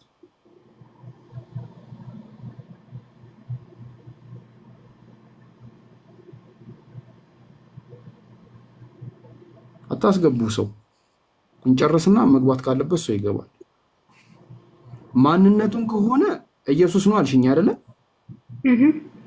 ምንነቱን ከጠየቁሽ እዚህ ጋር ሲጸልይ የነበረው ምንድን ነው እኮ? ለዛ እኮ ነው አይነጣጠልም ስል ስግው ቃል ነው ማለት መለኮቱም ነው ሰውነቱም ነው። ገባ? በቃ ቴንክ እሱ ራሱ መልስ እኮ ነው። እሱ ፍጹም ሰው ፍጹም አምላክ ነው እዚህ ጋር ሲጸልይ የነበረው። አይነጣጠል ፈጽሞ ማለት ነው። አሁን ልጆች ሲያበሩ አይነጣጠል። እኔ መነጣጠሉ ላይ አይደለም ችግሬ፣ ሌላ በቃ ችግር እኔ መልሰሽልኛል። እዚህ ጋር ስግው ቃል ነው። ስግው ቃል ማለት ፍጹም ፈጣሪ ፍጹም ፍጡር ማለት ነው። ይሄ ፍጹም ፍጡር ፍጹም ፈጣሪ የሆነው ኢየሱስ ለማን ነበር ሲጸልይ የነበረው? ለአብ። ኦኬ አብ ፈጣሪ ነው። ኦኬ ስለዚህ ፍጹም ፈጣሪ ፍጹም ፍጡር የሆነው ኢየሱስ ለሌላ ፈጣሪ እየጸለየ ነበር። አይ አብ አባቱ ነው። ለአባቱ ነው የሚጸልየው። ወደ አባቱ ፈጣሪ ነው። ልጅ እንደመሆኑ ወደ አባቱ ይጸልያል። አባቱም ፈጣሪ ነው። እዚህ ጋር ሲጸልይ የነበረ አለ። ይሄው ፍጹም ሰው ፍጹም አምላክ ወይ ፍጹም ፈጣሪ። እዚህ ጋር ደግሞ ሲጸለይለት የነበረው አለ አይደለ? ስለዚህ ይሄ ፈጣሪ ለዚህኛው ፈጣሪ እየጸለይለት ነበር።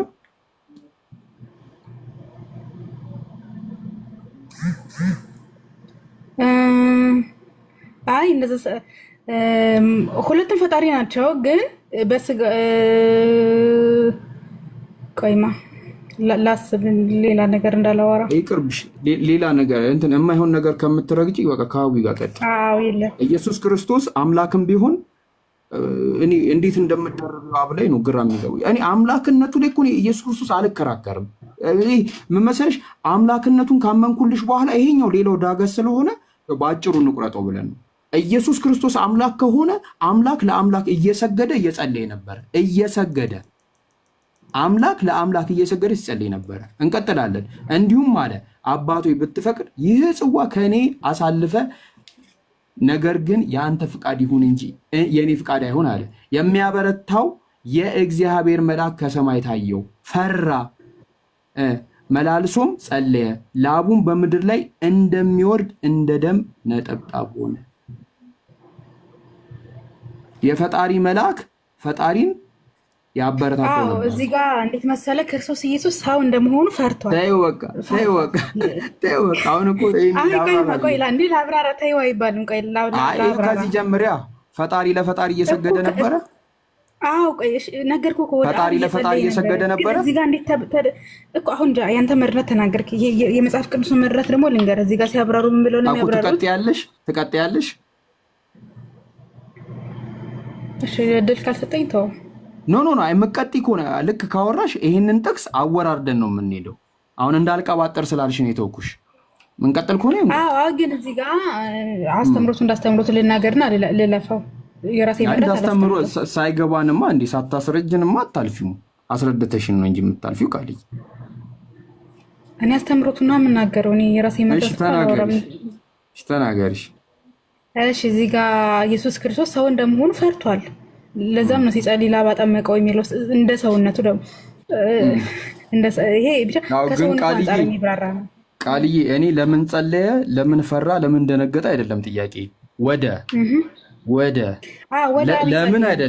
ለምን አይደለም ወደ ማን ነው የሚጸልየው? ስለዚህ ፈጣሪ ለፈጣሪ እየጸለየ የነበረው እንግዲህ እንደዛ ብለህ ከተረዳው አዎ ሊያስኬድ ይችላል። አንቺ እንዴት ብለሽ ተረዳሽው? እኔ ለአብ ነው የሚጸልየው ብዬ ነው ማለት ለአብ ይጸልያል ብዬ ነው ማምናው። ፈጣሪ ወደ ፈጣሪ እየጸለየ ነበረ። ፈጣሪ ወደ ፈጣሪ ይጸልያል። አዎ ያስኬዳል፣ እንደዛም ያስኬዳል እኮ። ስለዚህ አንቺ አንድ ፈጣሪ የምትዩ ይሄ ሲጸልይ የነበረው ነው ሲጸልይለት የነበረው? እንዴት አድርጌ ላስረዳ? እንዴት አንቺ ራሱ እንዴት ተረዳሽው? አንተ ራሱ ገብተዋል እኮ ግን በቃ ልትረዳው አልፈለግም። እኔ እንቅልፍ የለተኛ እባክሽ። ሀዊ አለሻ? ከሀዊ ጋር እሷ ትቀልሻለች፣ ከእሷ ጋር ቀጥሉ። ቃልዬ እንዴት ነሽ? ያው ፈቃድሽ ከሆነ አንድ ጥያቄ ልጠይቅሽ። ወይ ይሄ እንዴት ነው? አሜን ላንቺ። እዚህ ላይ አንድ ጥያቄ ልጠይቅሽ ቀለል ያለ። አብ ወልድ መንፈስ ቅዱስ አንድ መለኮት ነው አይደል ያላቸው? አንድ መለኮት ነው፣ ነገር ግን ሶስት አካል። እሺ ማርያም መለኮትን ወልዳለች?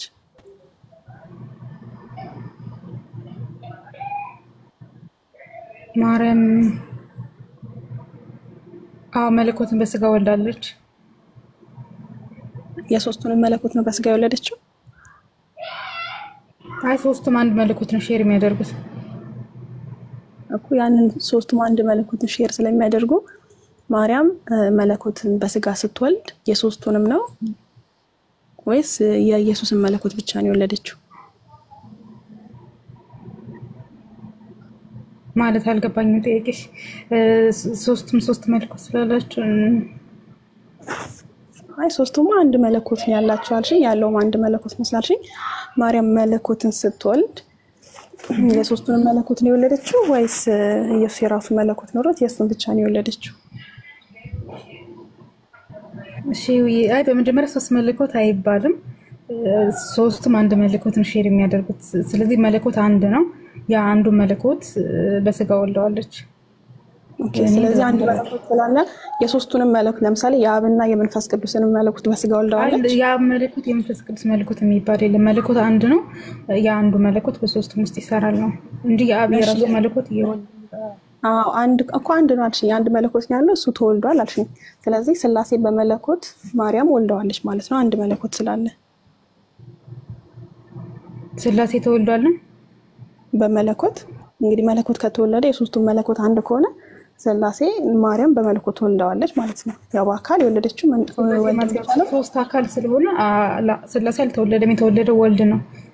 ስለ ወልድ ስናወራ ስለ አካል ነው የምናወራው። ሶስቱም አካል አልተወለዱም እኮ። ስለዚህ ወልድ ሲወለድ አካሉ ብቻ ነው የተወለደው ወይስ መለኮቱም ነው? መለኮት በስጋ ተወለደ። ስለዚህ መለኮት እስቲ ደግሞ ሶስቱን ነው የሚያካትተው እኮ ተባብለን ነበር። አያ ስለዚህ መለኮት በስጋ ሲወለድ የሶስቱም መለኮት በስጋ ተወለደ። አካላቸው ግን የሁለቱ አልተወለደም። መለኮታቸው ግን የወልድ ብቻ ነው የተወለደው። ለምን እንዴት መሰለሽ? እንዴት አድርጌ ላስረዳሽ? ለምሳሌ አብ ወልድ መንፈስ ቅዱስ አንድ መለኮት ነው ሼር የሚያደርጉት ስንል መለኮት አይቆጠርም እነት አይቆጠርም እና ማንነት ነው የሚቆጠረው። ስለዚህ ስለ ውልደት ስናወራ ስለ ምንነት ነው የምናወራው። ስለዚህ ከሶስቱ አካል አንዱ ተወልዷል ነው የምንለው። እኔ እንደዛ ነው የምረዳው። አሁን እኮ የወልድ መለኮት ብቻ ነው የተወለደው አልሽኝ። አንቺ ምንነትን ቆጥረሽ ነው ሶስት መለኮት ያደረግሽው። ቆጠርሽው ለዛ ነው ሶስት መለኮት። ስላልቆጠርኩት እኮ ነው አንድ መለኮት ያለው ካልሽኝ በስጋ መለኮት በስጋ ተወለደ ስትይ አንድ ስለሆኑ የሶስቱንም አያካትትም። መለኮት ተወለደ ሲባል የአብና የመንፈስ ቅዱስን መለኮት አያካትትም።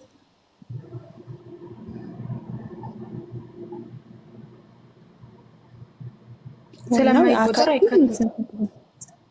ቆይም መለኮት ተወለደ ያሻውን ቁጥር አይደለም፣ ቁጥር ሳይሆን ምንነት ነው። ስለዚህ ምንነቱ መለኮቱ በስጋ ተወለደ እስቲ እየቆጠርሽ አይደለም፣ የሶስቱንም እያመለከትሽ ነው የሚሆነው። መለኮት እስቲ የሶስቱም አንድ ስለሆነ ካልሆነ ግን ወልድ የሚባለው አምላክ ወይም ወልድ የሚባለው አካል የራሱ መለኮት ብቻ ነው ማለት የራሱ መለኮት ብቻ ነው የተወለደው ማለት ነው።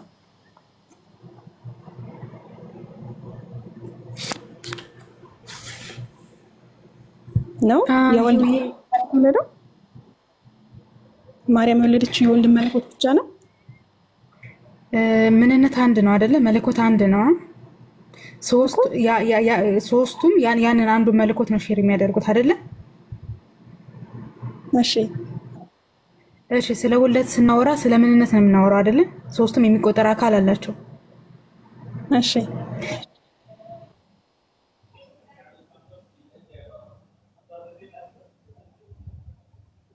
ቃል ሚውት ነሽ።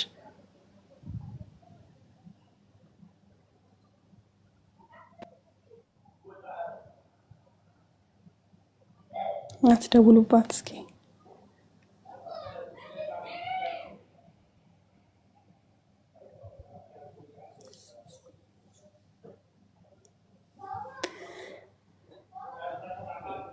የሶስቱን ማካተትበት ምክንያት ምንድነው? ቃል ተመለሽ ያለው ይቅርታ ስልክ እየገባብኝ ነው፣ ብዙ አልቆይም። ኦኬ ምን ነበር እያወራሁት? ኢየሱስ ማርያም መለኮትን በስጋ ስትወልድ የወልድ መለኮት ብቻ ነው በስጋ የወለደችው ወይስ የሶስቱን መለኮት ነው? ያው በመለኮት እሺ አይ እንዳልኩሽ ነው፣ ምንነት አይቆጠርም። መለኮት ስለማይቆጠር ማርያም የወለደችው አካል ነው። ስለዚህ ያ አካል ውስጥ ደግሞ ወልድ ኢየሱስ ክርስቶስ ብቻ ነው የተወለደው። መለኮት ተወልዷል? አዎ መለኮት በስጋ ተወልዷል ነው። ከዛ በተረፈ ግን መለኮት ተወልዷል ስትይ ሶስቱንም አካትተው በምንነት? ኦኬ ልክ ነሽ፣ ያካትታል፣ ሶስቱንም ያካትታል። ስለዚህ የሶስቱንም መለኮት ማርያም በስጋ ወልደዋለች ወይስ አልወለደችው? መለኮት በስጋ ተወልዷል። በቃ ያ አንዱ ምንነት ተወልዷል እኮ። ስለዚህ ማርያም የአብና የወልድንም ማነው የአብና እንደዛ ብልሻት ስለምንነት ስናወራ እሺ የሥላሴ መለኮት ማርያም በስጋ ወልደዋለች። ያው በምንነት ሶስቱም አንድ ስለሆኑ መለኮት ሲወለድ የሶስቱም ተወልዷል መለኮትነታቸው። አዎ ተወልዷል። ኦኬ ስለዚህ ማርያም በመለኮት የሥላሴ እናት ናት ማለት ነው፣ የወልድ ብቻ ሳይሆን። አይ ማርያም የአብ እናት ሆና አረፈችው። የአብና የመንፈስ ቅዱስም እናት ሆነች።